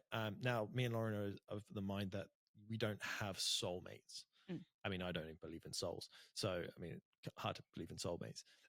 But like, my belief is that there are people in this world that we are compatible with. And then there's people that you meet that you want to share the rest of your life with. And I believe that I found my partner for life, the person we are going to live. We're going to share a life together because we have values and beliefs, and she's my best friend. And we're, I think like the way that I remember one of our not fucking relation anniversaries. That's the word. One of our anniversaries. Like, special days that you celebrate relationships. One of our anniversaries, I got a star in your name, right? And it was from the moment we met, I knew that our lives were forever entwined, right? And the way I see it, it's almost like two vines growing together, right? They're separate, but they grow together. And they can go off and they can spread, but they're ultimately always locked throughout time. That's right. And that's kind of my romanticism. And that's not because I believe you're my soulmate. It's because I believe that we are so compatible, and that I care about you, and I love so much about your personality, your drive, how you care for people, your like softness and your empathy. I just believe these are really amazing traits, and I never want to let you go. Right. But at the same point, I'm not too stupid to know if this is dark, if you died, and I was to, go on for the rest of my life, I know that I would meet someone else eventually that I also loved or cared for. Just as and I guess this comes down to my belief is like, I believe that you can have care for multiple people on a similar dynamic. Like we have multiple friends. You can have multiple best friends. We love our family. We love our, mum and dad equally in two different ways. We love our brothers, sisters equally in different ways. So I believe that we have the capacity for multiple, for care. So we were looking down that kind of path of ethical non-monogamy, and exploring that. And we'd explored it with a friend, which was fun for all involved, I believe. I mean, it's something I'd had like different experiences with people, prior. And when we started dating, I'd made it very, very clear. I was like, look, I've been in one relationship my whole life. So I had never dated as an adult. So my adult life and adult like sexual awakening and discovery is just beginning.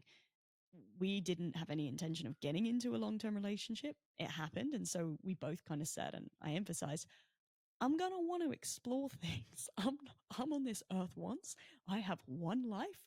I ain't missing out on all these life experiences. And that's what I believe is we have one life. I never want to stop Jack from having experiences in life. I want to spend the rest of my life with Jack. And I know, like, I didn't want kids whilst I was growing up, and for a very long time I said I didn't want kids. But meeting him and um, getting into a relationship with him, he made me want to have kids, because I was like, this man, I want to have children with. I want to raise little humans with this person, because this person has this amazing way of viewing the world, and he's going to create these fucking cool little humans. So like he, that's my life path. I'm like, he is my best friend. He's the person that makes me laugh. We go on adventures together. We have fun together. Like, I want to be with this man for the rest of my life. I want to be 90 and causing shit somewhere with this man, like riling up the young kids somewhere. We're going to be doing something. But at the same time, like, I don't want to limit him from experiences in life, because or myself, because we only get one. Yeah. And this is where compersion comes into it. When he gets to go and do things and it makes him happy, it makes me happy, because he's living his freaking life. Yeah. It doesn't take away from me, and it doesn't take away from our relationship. And when, like, I encourage, like, during prep, I'm like, go do things, go try different activities, go do stuff, because you're growing as a human and you're bringing more back into our relationship. Yeah. So that's beautiful. It's one thing I wanted to add around one of the reasons that I want to stay with you for the rest of my life is that you inspire me. Oh, yeah. Like, you're like prep, like I said, got sick of it. But at the same time, one of the reasons I love you is for your prep, for how you apply yourself to this. I think, like, I always say this is like, I could never do what you do.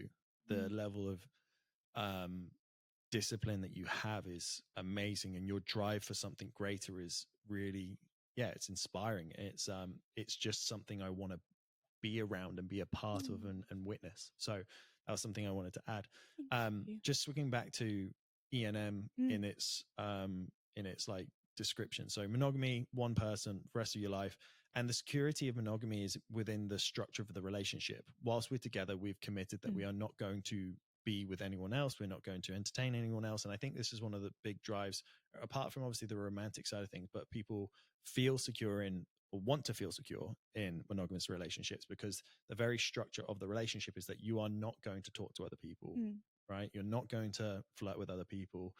You're not supposed to be attracted to other people. Therefore, I am safe, and this shouldn't happen as long as I keep you happy. And therefore, and I think that's one of the big things that people have within relationships is that fear of loss, that fear of abandonment. And then jealousy comes from that fear of loss and abandonment. So an ethical non-monogamy, I don't know why I'm showing this, ethical ENM, it doesn't just mean an open relationship. There's various different ways you can practice ENM. There's polyamory, which is where partners, or the person who's polyamorous, dates and has romantic relationship with multiple partners. There is open relationships where partners can sleep with other people at will, but there is no romantic relationships allowed. Essentially, it's just physical. There's swinging, for example, where couples go and have sex together. And there's multiple different ways that you can kind of structure it. The point being is the reason that it's ethical non-ENM is ethical non-monogamy. Let's call it M&M. Like the chocolate. M&Ms. The reason that people choose M&Ms is because of the doughy, crispy inside. Oh, yes, my favorite. One of our friends actually shared M&Ms, sidetrack, shared M&Ms today where they have a cookie dough filling. Stop it. I've seen it and I want to try it so bad. Tennille, if you're out there. Yes. Oh, I want fucking hell. I know. Anyway, so you can structure it in any way that you agree. And that's the point of it. And the reason it's ethical is that it is a pre-agreed discussion and understanding within the relationship. Now that can take many different forms. Yes. Right? We know people that, for example, when they swing, they only play together. Right? So that means that they are always in the same room whenever they go and have, experiences, right? There's people that they only play together, so they go and play openly with other people but not with other people. So like they might in the have same a room kink for voyeurism or like exhibitionism, right? But in a monogamous relationship, you wouldn't let other people look at you have sex. Like, there's different ways to do it. So so we looked into just exploring kind of that world, and it was something that we were interested in getting into and looking at and exploring and, dipping our toes into. So we're not in an open relationship. Nope. we're also I not don't think we monogamous. ever would be, to be quite honest. No, I don't like the idea of that. I mean, like, it depends on how you set it up. Like, I guess an open relationship is almost like you can just kind of go and do your own thing. I guess this is the thing, is there's still communication, still consideration. It's like, it's like if you're going out with your mates on a night, you don't just leave the house without saying anything and tell your missus where you go, like not going, and then don't come back until the next day and they're like, where the fuck have you been? There's still communication within those open relationships. So like, you're going out and you're going to see blah blah blah, I'll be back in the morning. So there's still that communication and respect factor within that. But the way that we've described our relationship is that, and this is a term that's been taken and used by some friends for their thing. It's been coined, is unlocked relationship. So the idea of like, monogamous relationship is it's a door, it's closed and it's locked. That door's not opening and shouldn't open unless someone smashes it down, and then that door is broken. And then you go find a new door. And you go find a new door. That's cheating, right? An open relationship is the door is open for people to come and approach and do things as they would. An unlocked door is that door has the capacity to be open or be closed depending on the situation and person and the relationship dynamics at the time. So, me and Lauren have an ongoing communicative situation, and it depends. So, so kind of cards on the table, I guess. I have been involved in a polyamorous relationship whilst like last year, essentially. God, it was the year before. 2022. It's a while ago. Yeah. And it's something that, I didn't go in, like, I didn't just do. So I met this person. We were talking for a while as friends. There was the kind of communication started purely as friends. And then me and Lauren went and saw this person at their workplace. And then that person started flirting with us. With me, actually. Start. Well, she flirted with you through me. Yes. Right. And so we kind of started approaching it from a point of view of like, we're going to have an experience with this person. We're going to like enjoy this thing together. And the logistics of actually getting us all to meet up was quite difficult, right? I went into prep. Lauren went into prep. So when I'm prep, I'm like, I'm out. I'm hermit. You go keep living your life because I'm out. It's like we were like trying to go like meet up for food or go for a drink or something, and like, kind of not necessarily pursue this thing, but just start like actually it's just a new relationship. Like I actually pursued it from a point of friendship. I thought I thought this person was gonna, like, Lauren and her would get on massively, like a house on fire, but because Lauren was on prep, she didn't have the capacity or energy to. I put my walls up and I'm like, nope, nothing new, no new relationships going into prep. But this person was cool, so yeah, she was. Me and her hung out as friends for like quite a while, for a couple of months, and obviously there was already that sexual chemistry there. We'd already kind of discussed that, and we weren't doing anything, we were just hanging out as friends. Over time I started to have this feeling of care for this person. And when I say care, I mean from a point of like wanting to care for them.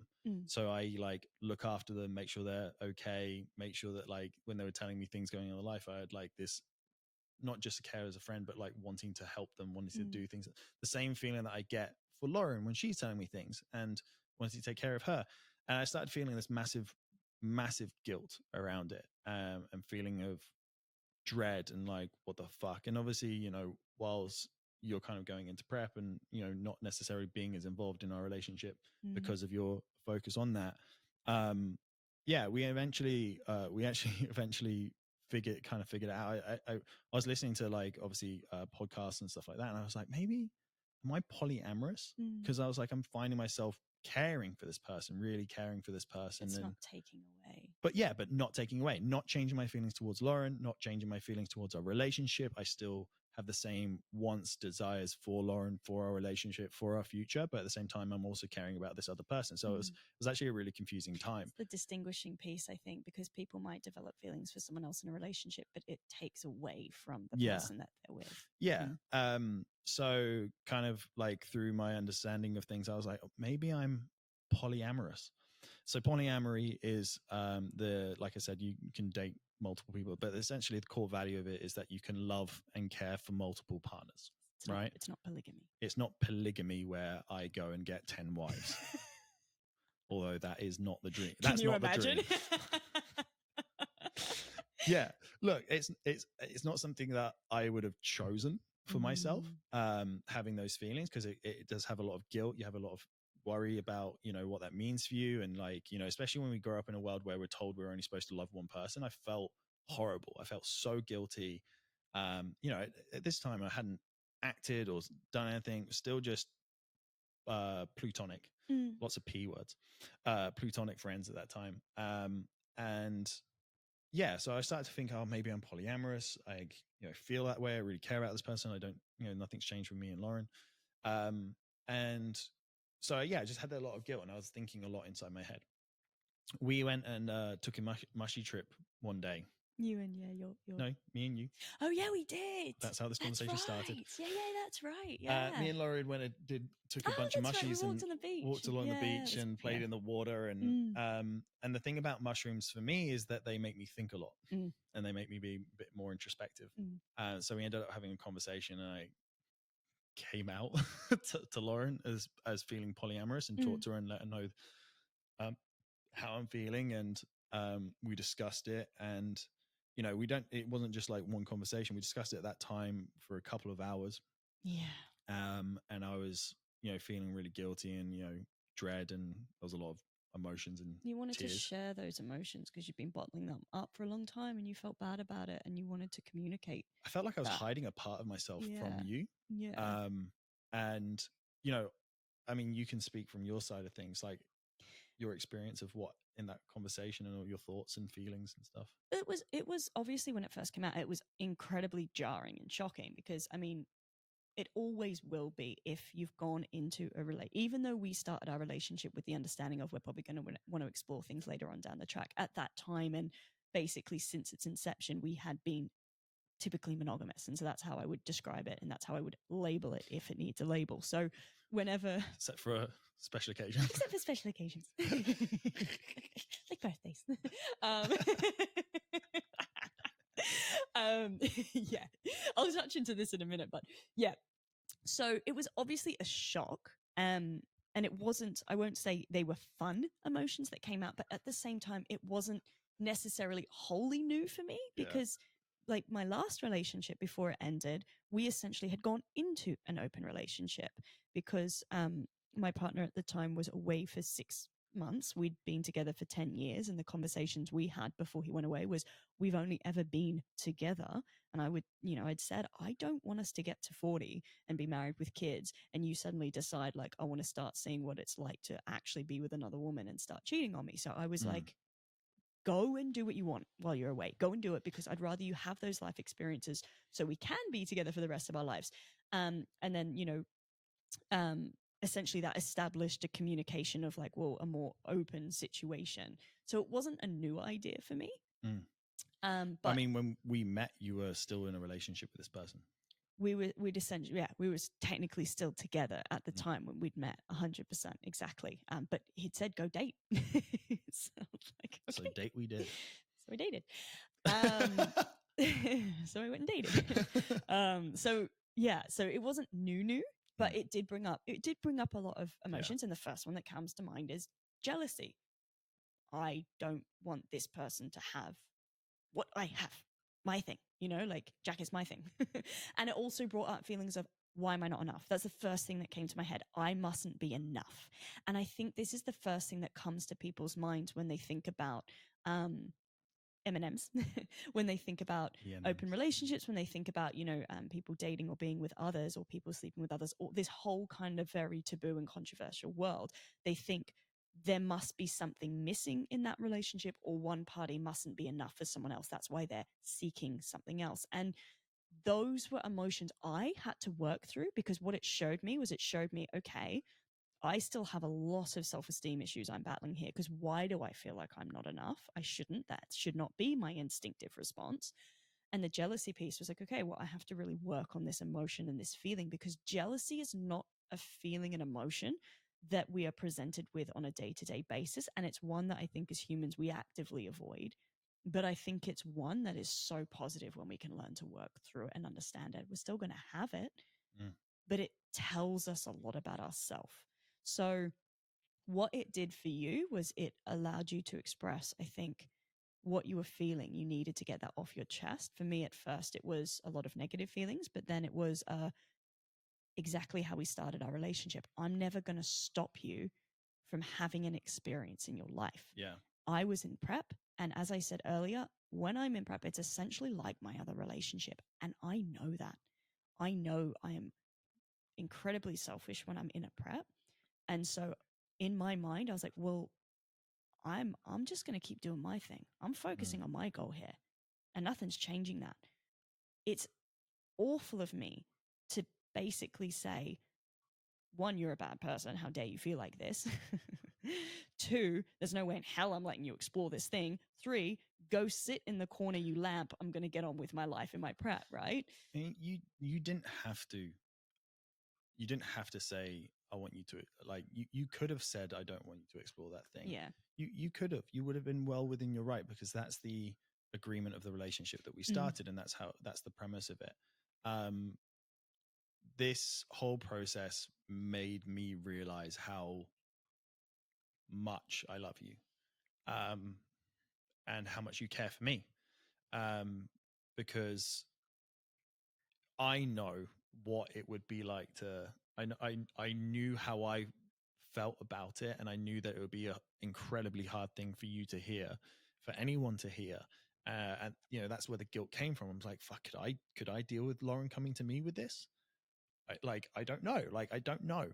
And the fact that, so what happened was, we talked about it. We talked about it a lot. I talked about how I still felt about you, how I see our relationship, my conceptualization of that and our future. And Lauren was amazing, because she went away and she went and did her own research. You went and looked into polyamorous relationships. You went into looking at like posts from people that have been in polyamorous relationships who aren't polyamorous themselves. Because obviously, coming into this, if you both come into this with the same thing, like, oh yeah, I feel the same way, then fucking Easy. sick. But Lauren didn't have anyone that she wanted to date. She didn't have any interest in. I wouldn't call myself polyamorous. I'm curious, and I like to explore, like, from a sexual perspective, but I also see sex very differently and non-emotionally based. Anything emotionally based in relationships, I'm like, nah, one's enough. we're very different. Yeah, we're very different. We're very different. Yeah, I'm a true Cancerian, soft on the inside and emotional. She's a true Scorpio. Get away from me! I've got a fucking tail that'll stab you.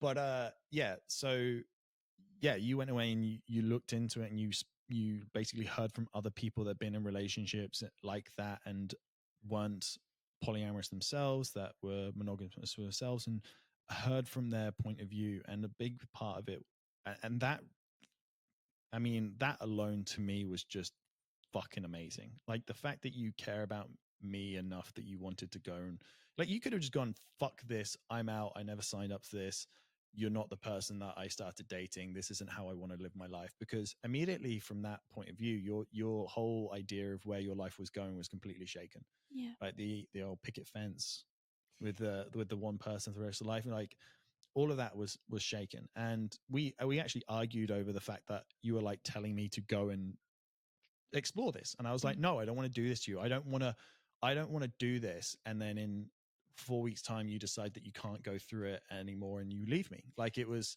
I was looking at it from the opposite end of the spectrum. I don't want to say, or I don't want you to not explore this, and it was, funnily enough, kind of the same thing in my last relationship. 10 years down the track, you have resentment because you didn't get to have this life experience. I would rather you try it, because if we're not going to work, we're not going to work.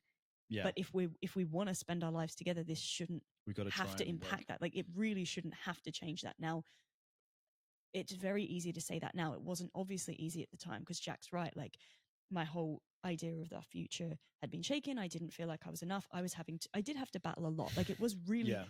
look, it was really fucking hard. And not to obviously say it to create feelings of guilt. And being in prep at the time, it was also very difficult, because I didn't have anyone to talk to. I wasn't talking to my family about it. Who do you talk to in that situation? I didn't really have any friends. I had one person who I was able to kind of communicate with at the time, who had understood it and been through something similar themselves, in fact, as well. So I'd had one communication with one person, but I did actually feel very alone at that time. And what that time actually did show me, the great lesson for me, was how lonely prep makes me, and how even though I'd always said I don't need anyone, I have prep, actually I did need people, and that was something I really needed to work on. And I was using prep as a kind of crutch for my lack of capacity to trust.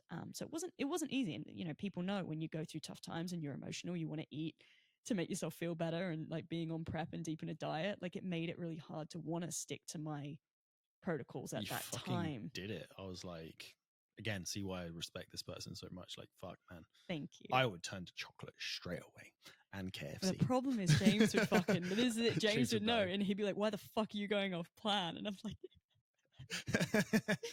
because I'm emotional right now, because there's shit going on in my life. It's just like, no, Yeah. do the things, keep doing the Yeah. things, deal with your own shit in your own time.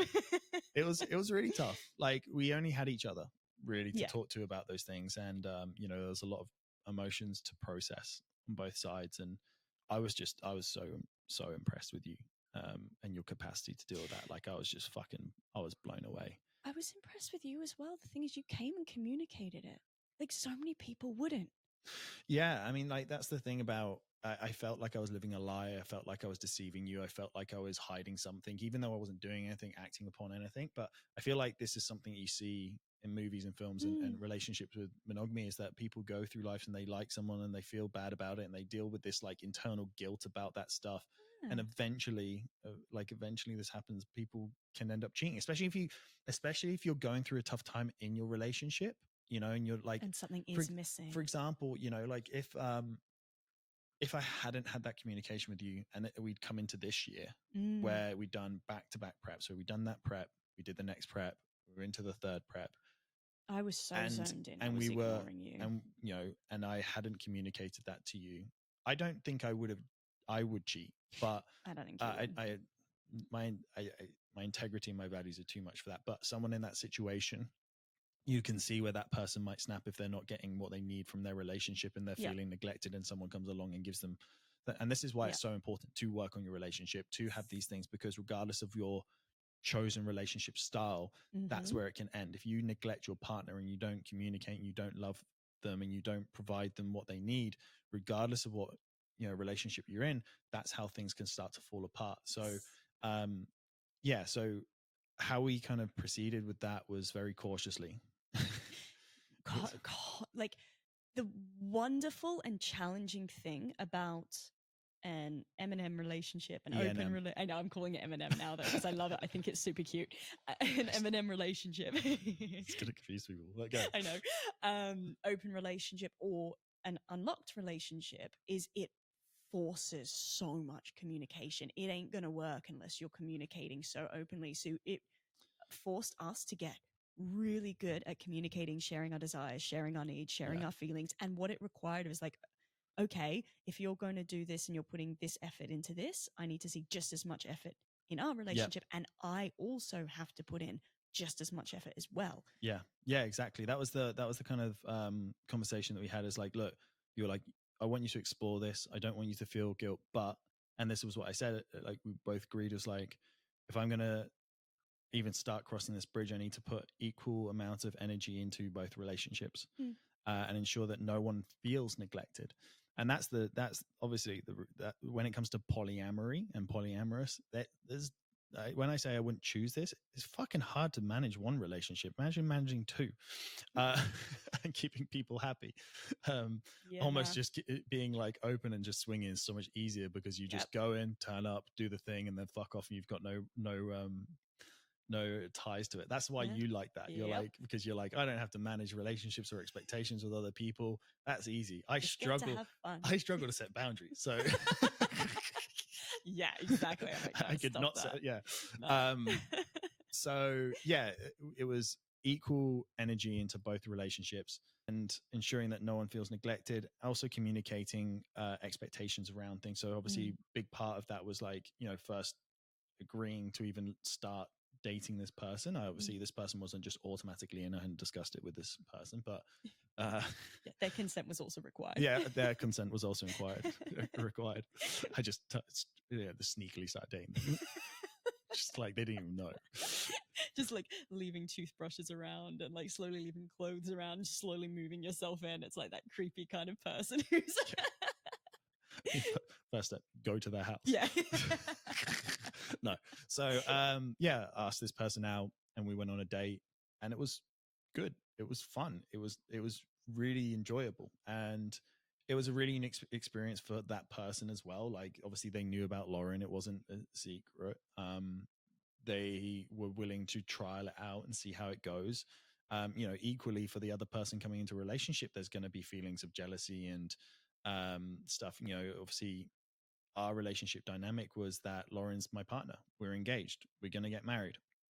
So this person coming in, I guess initially you can feel kind of really special, but you can also feel that you can feel like you're second best if you're, not communicating and this stuff. So, yeah, we went on the date and it went well, came home, and I then got to gossip to my fiance about my date. And it was a really interesting experience and fun. And yeah, it was kind of cool. Yeah. See, this, like, while you were gone, I was battling a lot of feelings, emotions, and things like that. The funny thing is, had it just been a regular party or a regular social thing, I would have been like, I'm not coming. I'm tired. I don't want to come. You go and enjoy yourself. But obviously, knowing it was a date, all those feelings of jealousy and all of that sort of stuff came up. And like all of the scenarios came to my head. What if he likes her more? What if he falls in love with her? What if he leaves me? What if she's better in bed than I am? Like, all these typical thoughts come to mind, right? Because we're only human.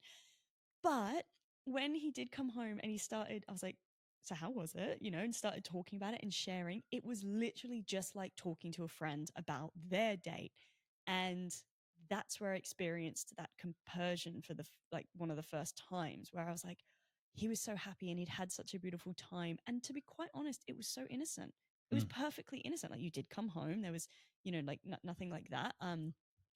It was almost wholesome. He'd had a great time. He'd enjoyed himself. He'd felt the spark and that feeling, that new energy, like relationship feeling that's exciting. And, we all know what that's like for someone. And so I saw him in that. I was like, oh, like he's had a really good, he had a really good time. And that brought excitement to me. So it was, but it was kind of like the first time we'd explored and had a situation with a friend. Like the three of us had an experience together, and that was, something we'd all. That was the first threshold. It was the first threshold. A threesome is the first threshold that you go through. Yeah, 100%. And it was something we'd all, because we were all really good friends anyway, and we had this, like, basically our thing was like we'd all get together, we'd get a bottle of wine, we'd sit and we'd just talk. We'd stay up all night and we'd just talk and share. Like, we were all really open people. We loved talking about our sexual experiences and stuff like that. And Jack and our friend had so many more than I did, so they were able to communicate so much more. And I was fascinating hearing a lot of these stories because I'd never had these experiences myself. So we used to stay up talking, and inevitably in time it got onto jokes about threesomes, and then eventually it became a thing, and we all decided to go out one night on a date, essentially kind of with that expectation in mind. We both dated that person. We both dated her. And flirted and dressed up nice. We did. We went to a sexy show. We went to a sexy show. It was really fun. And the thing is, well, I have put this out on my social media, but I am bisexual, and I've obviously really understood that. Yeah, the last few years, I've essentially known since I was quite a bit younger. Hence why I've always struggled with female relationships, because men scare me and females scare me even more. Because I never understood why I was so scared of females. But yeah, I'm bisexual, so like this is another reason why an unlocked relationship just works for us, because I'm gonna have curiosities around females. Give a pussy. You can't. There's things that Jack just can't give me. Yeah, I mean, like even if it's also that energy is different with a female. It is. Yeah. Energy is different with women than with men, and what I'm attracted to in a man is completely different to what I'm attracted to in a woman. And there's nothing wrong with that, because we have different things we're attracted to and we have different desires. And like, look, I'm a picky bitch. Like with men, I'm just not attracted to very many men, like at all. But like women, there's a lot of women I'm attracted to. Anyway, so the experience that we had with our friend, it was great and it was a lot of fun. And then when it was all said and done, we were all lying together in her great big king bed, butt naked. We'd ordered Macca's, got some chicken nuggies, and we were all lying there, sitting there together, smashing off the chippies and the chicken nuggies, and just talking like about it, our usual mates, and talking about what did you like? Oh, I like this. Oh, that was funny. Do you remember this thing? Do you remember that? But there was one part of the evening where we all because we've been drinking a we've lot. been drinking as well, of course, and we went walking downstairs because our friend had a cure, like a hangover cure, which is you drink pickle juice. Yeah, it was a Russian cure for the hangovers. And Yeah, you drink pickle juice and to so we all went walking downstairs, butt naked, standing in the kitchen, drinking pickle juice out of a Just jar. boobs everywhere. It was amazing. But the funny thing is, it's just like nothing changed in our friendship. Nothing changed. And No. when we went afterwards, we were sitting eating chicken nuggets. It was just like any other day. We were sitting chatting shit. And then, our relationship just went back to normal, except the thing is the jokes could now be even funnier because we could share jokes about each other. It didn't change anything, but that experience of being able to sit there and talk together, it was the same as when Jack came back from his date and we could just sit and talk together. And it was really enjoyable. Like, obviously, there's still going to be feelings of jealousy. There's still going to be things there. Like, it's not easy when you're in a relationship, but I don't think relationships ever are easy. No. There's always going to be something. Yeah, look, there's either you go through the hard times or you go through the boring times. You start to feel dull, and there's the opposite can be true in relationships where people just like the spark dies out. And you don't have anything new, and you just go into the monotony of day-to-day life. And I've seen that with relationships where there's no variety. They just they've got their plan, buy the house, the dog, and it's just kind of a bit dull. So for some people that's okay, and that's what they want. Vanilla is good for some people. That's and there's their own nothing thing. wrong with it, because I think vanilla's got a kind of negative I connotation. love vanilla ice cream. I think it's not a plain flavor. No, good vanilla ice cream is fucking banging. Exactly, that's the thing. See, like vanilla has a really negative connotation. There's nothing wrong with vanilla. It's just it's not the life that we want for ourselves personally, and we have no judgments on people who don't want to live like us. Yeah. So obviously the goal, like the agreement was we put equal things. So me and Lauren actively were dating again during that time as well, and because we'd let that slip off. Yeah, we had let that slip off, and we got more inventive, and that was really good for us. And it was like it came to an end, unfortunately, because the other person essentially couldn't do it anymore. They felt like they were second best, despite best efforts made and things like that. There were little things. When you're going through that, everyone's new to the situation. Navigating those situations for the first time, you're going to make mistakes. You're learning about a new person. You're also learning about a new dynamic in relationship. Managing two people's expectations at the same time is difficult. And she also wanted to kind of be able to be a bit like free and do her own thing. And obviously it required then her communicating with Jack and then with me. And it was a lot of just like having to communicate with others. And I think she just wasn't quite in a place in her life ready for that. Yeah. She liked to be a lot more free and do her own thing without having to be overly concerned about things. And I guess it definitely made her self-reflect on things. And she just said like it caused her to think a lot, and she didn't like thinking that much and feeling that way, and she'd like to be a little bit more carefree. So anyway, it came to an end, unfortunately. And during that time whilst we were together, like it actually made our relationship a lot stronger. Yeah, it did.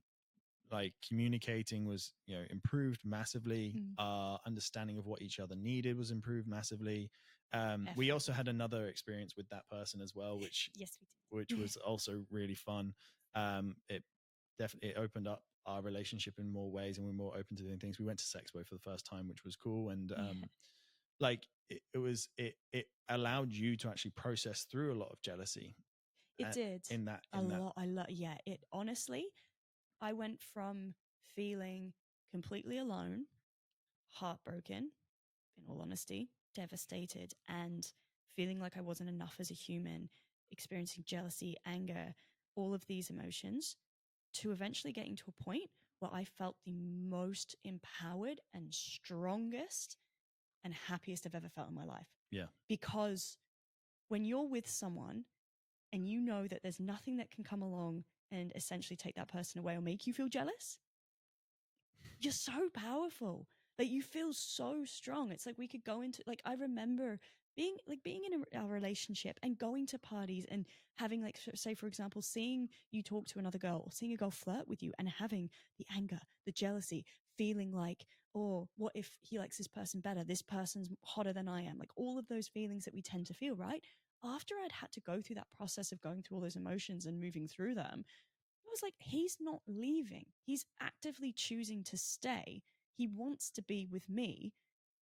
Any other person doesn't take away from me. Like, I don't know how to describe it, but I felt so strong and assured in myself. Yeah. Because I was also like, I am enough. Yeah. Like, I realized I'm enough as a person and as an individual.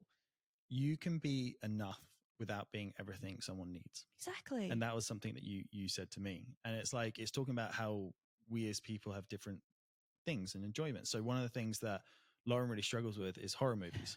She fucking hates them.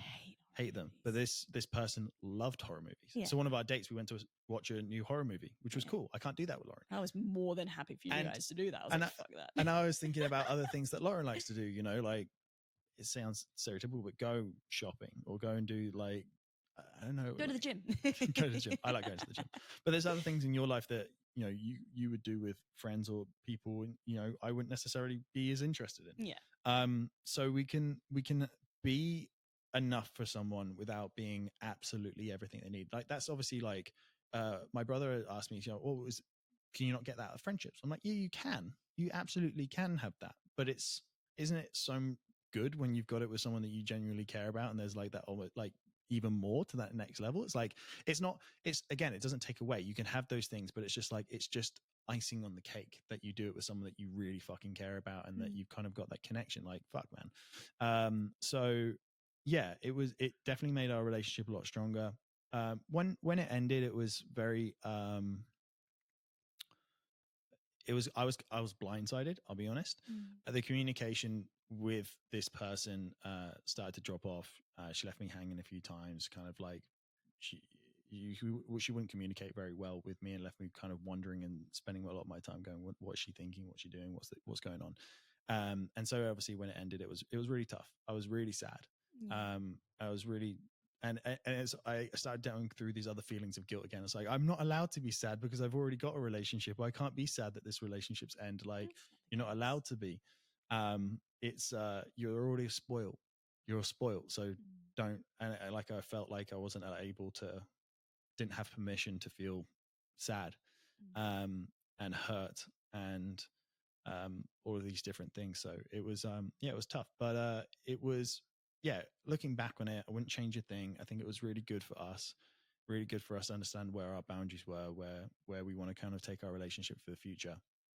You know, at the moment, like I said, we're not open. We're not looking to actively add someone to our relationship. We want to put more effort into each other. We've got a lot of things that we want to do with this year with the business. We are still going to things where we can explore different experiences and things like that. And I think if someone came along in you know, that in the right way, and, you know, it was organic, I think, you know, we'd be open to talking about things like that. But it's not something we're actively pursuing or wanting to add. Like, we've got a lot on our plates anyway. Yeah, I wouldn't say it's how we actively live our life. It's just, I like to think of it like, if an opportunity comes along, like Jack says, that door's not closed and locked. Basically, it's shut but not locked. It can be opened. Yeah. And that's I think that's a really cool, I feel really good. And one thing I actually wanted to add around polyamory, or like this kind of open relationship dynamic, is that one of the things that we talked about was that when you're in a monogamous relationship, the security of the relationship is the security of the relationship. Like, you're the concept of the relationship being locked in is the security. When you're with someone that's in an open relationship that has the capacity and the permission to explore that with other people, and then still chooses you every day, then you know that you are truly someone that they are choosing to be with. Not because they have committed to something and they don't want to end a relationship and, you know, go with being single and things like that. They don't have other options. These people have other options, but they're still choosing to be with you. Yes. Like, that was a really powerful realization, that whole idea of like, as I overcame the thought that, oh, he's going to leave me for someone else, because I wouldn't describe myself as poly. So I find it hard to understand how, like, the care can be the same for two people without taking away from someone else. So I thought inevitably it's going to have to take away from me. And over that time, I realized it wasn't, and it was actually making us stronger. And so I did realize exactly what you're saying there, that Jack chose me. He's like, he chooses me every single day. and he wants to spend the rest of my life with me. And that was part of that feeling that was really quite empowering. And I know it would work vice versa, because I know, you know, inevitably over time, I did eventually share with loved ones and people around me. And the typical way of thinking for many people is like, well, would he do the same for you? Because most men are jealous. Would he let you do the same thing? You know, would he go through the feelings that you would go through? And yeah, I he actually, would. I remember when we were talking about this, and you were like, well, when we were in the very, very early stages, you were talking about, well, what if I want to go sleep with other men? Yeah. And I was like, well, it would fucking suck. You weren't happy about it. It would suck. But I'm like, look, and I remember saying this, but look, if you genuinely care about them and you want to make a connection, then I would work through that. And that was one of the stipulating things, the differences. You're like, but that's not going to happen. Yeah, I don't want connection with these people. I just want to go and have if I did, I want the option to do that. We're now in that place where I'm like, ironically, I'm kind of more open to that now. As time's gone on, I'm like, yeah, you know what? There's still a level of kind of care and protection and responsibility that I have for you. And so like my stipulation kind of was like, well, if you want to go and do that, like for the first experience, I'd like to be there or be a part of it and kind of like cross that bridge together. That's happened. Because that's not something that's happened. Cross that bridge together with the right person. That one, and the big thing for me was like, I feel like I need to respect them.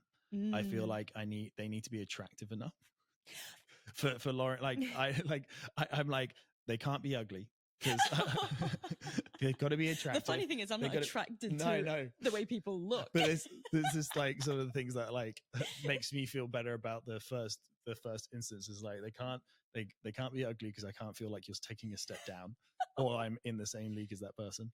That sounds very shallow, but essentially it's like that's the ego talking. But the main thing for me is like, I need to respect them, and I feel like they need to have respect for you. And like, you know, obviously one of my big fears with Lauren, and you're one of your fears with guys is that they won't. One of my big fears with Lauren is that they won't take care of her, or she'll have a bad experience, and then I would feel guilty for that. Because this is the thing. Like, I think as much as like I'm obviously like a big promoter of like women's sexual liberation and like openness with sex and all that kind of stuff, sex is still different between men and women, and it is seen differently between men and women. Like, there is very much this kind of like, I suppose, universal expectation that like men that sleep with a lot of women or have lots of experiences, it's like they're like, yeah, go you. Whereas women that sleep with a lot of men, it's seen as a negative thing. It's like this whole thing of like a lock or a key that opens many locks is a master key, and a lock that is opened by many keys is a shitty lock. Yes, it's that whole thing. Now, there's so much in this. Like, you know, it's not a good thing, and women should be able to explore just as openly and do what they want just as much as men. There's so much that goes into it from a physiological perspective of like emotions and like, you know, how sex does have a consequence on us, because it does. It really possibly does. Come with babies. Well, yeah, there's obviously just that side of things, because, well, there's the safe sex side of things, which is obviously looking after yourself and making sure, you know, that you're protected, you're not getting pregnant, you're not getting STIs, all that kind of stuff. That there's a lot of trust from that side. That's one thing, but I'm talking like the emotional side of things. It can have traumatic impacts on people, and it can be very negative. So there's all of this, and it tends to impact women on the emotional side more so, and that's just because of that physiological response. So there's all of this, but there's also just the whole thing of like, I almost feel like with men, and you can speak on this more so from a male perspective, but it is that almost kind of like notches on the bed kind of thing. It's the conquest. And if a man sleeps with a woman, he has had her. And for me, being in a relationship and being in a partnership and being with the man that I want to be with for the rest of my life, it's like, if I was to sleep, because it's very different with women. Like, obviously we've slept with other women. I've slept with other women. That it feels different. It's not a conquest with women. it's such a different dynamic. There's a way that women like talk about sex, in that it's the experience. They're much more present. It's like I remember a friend talking about a lesbian experience that she had, and she was just like, you're there to just explore and have that kind of like sex doesn't have a beginning and an end. When it comes to female and female sex. It's like it's flowy and continuous. It can go on indefinitely. You lucky fucks. Whereas men, as soon as they start having sex, a lot of the time their goal is to get to the orgasm. So there's a beginning and an end. And because we can't have really multiple orgasms without, depending on the individual, of course, without having a lot of fucking practice and course, willpower, you can't just let go and just keep going and going and going. Anyway, the way that men tend to have sex is different. It's more goal orientated.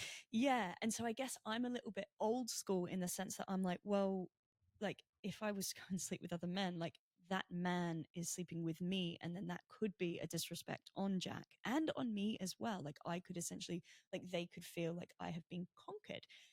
And I do have a lot of, I would say, have a lot of self-respect in that I am insanely picky about who I would ever let sleep with me, or who I would ever sleep with. Like I'm insanely picky. So I'm not someone who's just going to go start sleeping with anyone left, right, and center. Like that's not what I'm like. Especially not with men. Like I said, I'm so picky with men because I know that there's that kind of different taste to it. And so if that was to ever happen, then yeah, like I think it would only ever come from a situation where, kind of like the situation with the first threesome we had, we were just really good friends. There has to be a lot of trust. There has to be a lot of respect.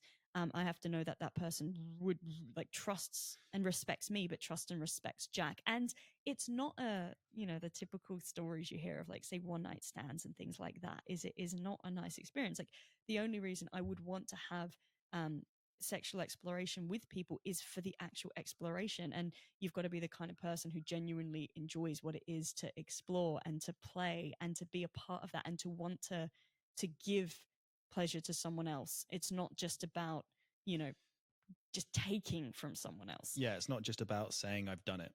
No. It's about doing it and experiencing it and all of the facets of that and being able to like fully enjoy the human experience of that moment. Yeah. So that's a very particular type of person, right? Yeah. So yeah. I mean, we might cross that bridge soon. We'll see what happens. We'll see what happens. But yeah, so kind of some big bombs on our relationship drops into this episode. Currently, like I said, we're just pursuing things as we go and seeing what happens. Yes. Which is nice. It's exciting. I feel so much more secure in our relationship now than I did 2 years ago. Yeah, I do. Coming out the back end of it, understanding your needs, understanding, and for myself also, like for the fact that I've come to a point where I'm open for wanting Lauren to be able to have that experience with someone, makes me feel really good because I feel like I've worked through some jealousies and you've grown a lot, insecurities, because I definitely think, I think jealousy comes from insecurity. Like, jealousy comes from insecurity. Yes. Yeah, it does, because the fear isn't just I don't want that person to have it because I'm worried that they'll take it from me. Especially when it comes to relationships, I don't want to share this person because what if they like that other person more and then they're gone and then I don't have. And it's the same thing with men. I would say, like, me sharing you with a man, it makes me feel, that's where it comes down to, like, they need to be a certain level of attractiveness. Now I need to respect them because I feel like I'm giving away the language in this is very, don't get triggered by this. Don't, it's hard to find a way to say it. I feel like that's the thing with relationships with men and women, is like, you are giving away a prize, something really valuable. Whereas I don't feel like when women are giving a men we're a prize. No, I'm, like I said, I'm old school. Like I very much like I want to be yours and I want you to see me as yours. And it's a bit different with you being with other people. And I think not everyone's going to think the same way as me. So I'm getting so like overexcited. I'm missing the mic. You're smacking it as well. Bang, bang, bang. Everyone's different, but I realized over my time that I like actually enjoy seeing you in that situation with other women. I find it like win-win. Yeah, I find it really hot. It's really hot. Not everyone's going to feel like that, like at all. So, one, it comes down to people's individual desires and things like that anyway. But coming back to the old school stuff, like I do believe in kind of almost a lot of the typical male role and the female role in a relationship, and the man being the protector and the man being the, like, oh, I like being not owned by you, but that idea of like, I'm yours. I like that. Yeah. So I feel, funnily enough, the same way as Jack, in that if I was ever going to cross that bridge and go down that road, like there would have to be so much trust and respect and all that kind of stuff. So there's so many like if people hear open relationship or hear anything even along the lines of non-monogamy, they go to a very direct line of thinking, which is just, oh, they're like this, they do this, they must be, what, like, just they must not like each other, they must not really there love must be each other. issues, and they're open to anything that comes their way, and it's just so not the case. Yeah, yeah there's so many different ways to approach it, but we're making our way through life and making our way seeing downtown. What is this? if you didn't know Lauren has ADHD, you now do. Making our way through life and seeing what works best for us. And this isn't an episode to advocate for this is what you guys should do. Everyone, my advocation is you should communicate your needs in relationship and explore them. Yeah. That's it. Do what works for you and your values and how you want to live your life. Yeah.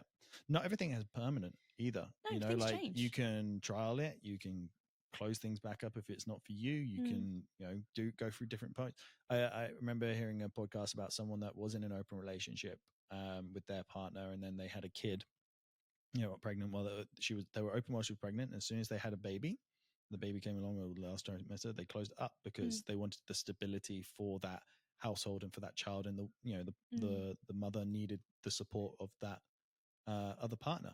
Yeah. And that makes sense. Like there's going to be times in that, like, so don't feel like there's only one way to live your life. There's so many different options out there, and purely it comes down to you and your partner and your agreement on how you want to live your life. That's it. Absolutely. No one else's. And that was the hard part about when we were going through it. You're like, I can't speak to my parents about it. They won't understand. I was like, I can't speak to my parents about it. I don't know if they would understand. I spoke to my brother about it. I didn't feel comfortable speaking to my sister about it.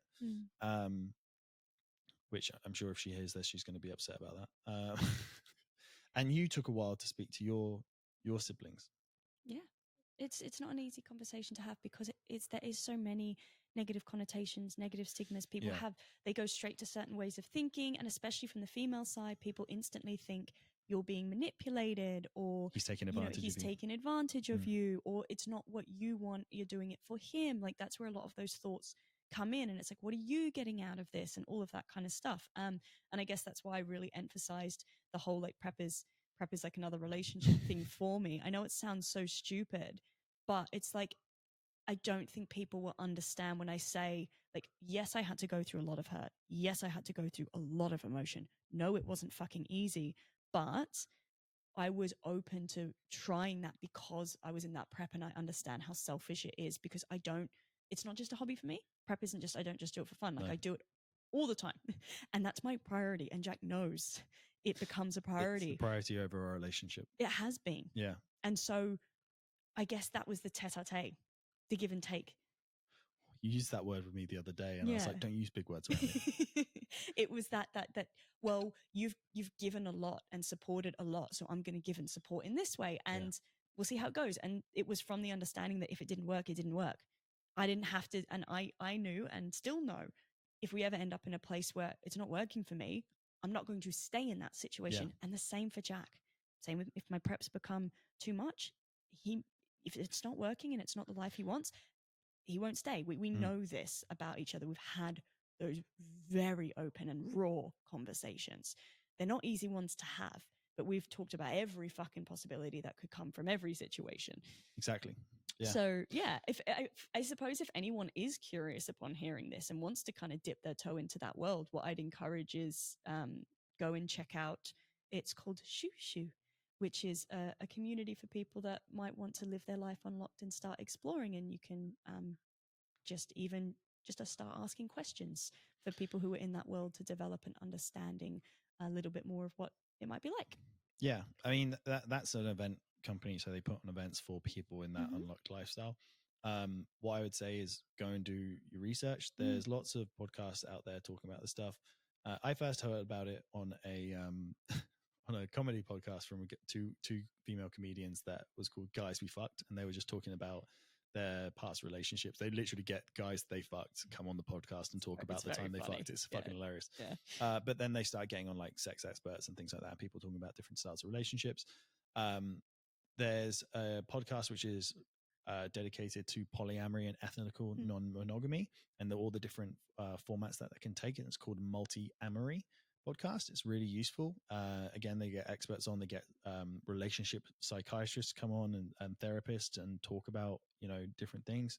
So it's a really good place to start deepening your understanding of different possibilities of things, and how to navigate different things, like what conversations to have, what things to work through, all of this different stuff. So it's really useful, and I found it super useful, and so did you actually. I did, yeah. So yeah, just do more research on it. Yep. It's not something you're like, oh, I just want to do this and fucking jump in. No. It's like swimming. Learn to swim before you swim. Don't just jump right. into the ocean. That's right. Yeah. But I suppose the biggest takeaway from this episode, given that it is focused around relationships in general, managing relationships, and then relationships on prep, is communication. It's communication in all forms is always just king. Yeah, absolutely. That's it. Thank you for joining us, by the way, with this probably podcast. A long one, wasn't it? Yeah, it was a little bit longer. It's 2 hours and 24 minutes. Holy shit, we love to chat. Maybe we'll break this into 2. I just throw it up. People can listen to it when they want to. Oh, well, you get to spend 2 hours with Enjoy. us, I did say with 10 hours. Jesus. 10 hour podcast. We're working our way up. Jesus. Okay, cool. Well, we're also going to record another one over this weekend, aren't we? Yes. So we're going to get 2 out next week. Yep. Tuesdays and Thursdays are going to be our new release days. That's it. Going forward, to allow us to be able time to both record and edit and upload. Yes, exactly. So we'll talk about in next week's episode, or the next episode, we're going to be going into training, intensity, overcoming limiting beliefs. What is a champion mentality? Very, very different topics. So yeah, Lauren speaking tuned. from experience on that one. Championship mentality. Yeah. I'm a champion. You are. You are. I've won once. You beat that other girl. Yeah. I've won one in my whole exactly. 10 years of competing. You smashed it. No, I've won more than that, actually, thinking No, back you have. on it. You've won. Yeah, quite a few times You've in done my good. earlier career. Anyway, we'll chat on all that kind of stuff. I'm going to have to next teach week. you how to use this microphone, because you cannot leave it alone. I'm too fidgety. You are I'm real so fidgety. I think I'd get you this boom thing, but you'd be like, don't. By the way. Look at you everything again. Anyway, thank you so much for joining us at this end of this podcast. If you stuck around this long in one go, well done. But also, what are you doing with your life? You must have some killer long cardio to keep you entertained. Exactly. We appreciate you all very much. We appreciate everyone coming by and listening to us waffle. And if you guys have any curiosities or questions, feel free to reach out, message us. More than happy to answer things that we're comfortable with answering things with. Thanks for joining us. Peace out.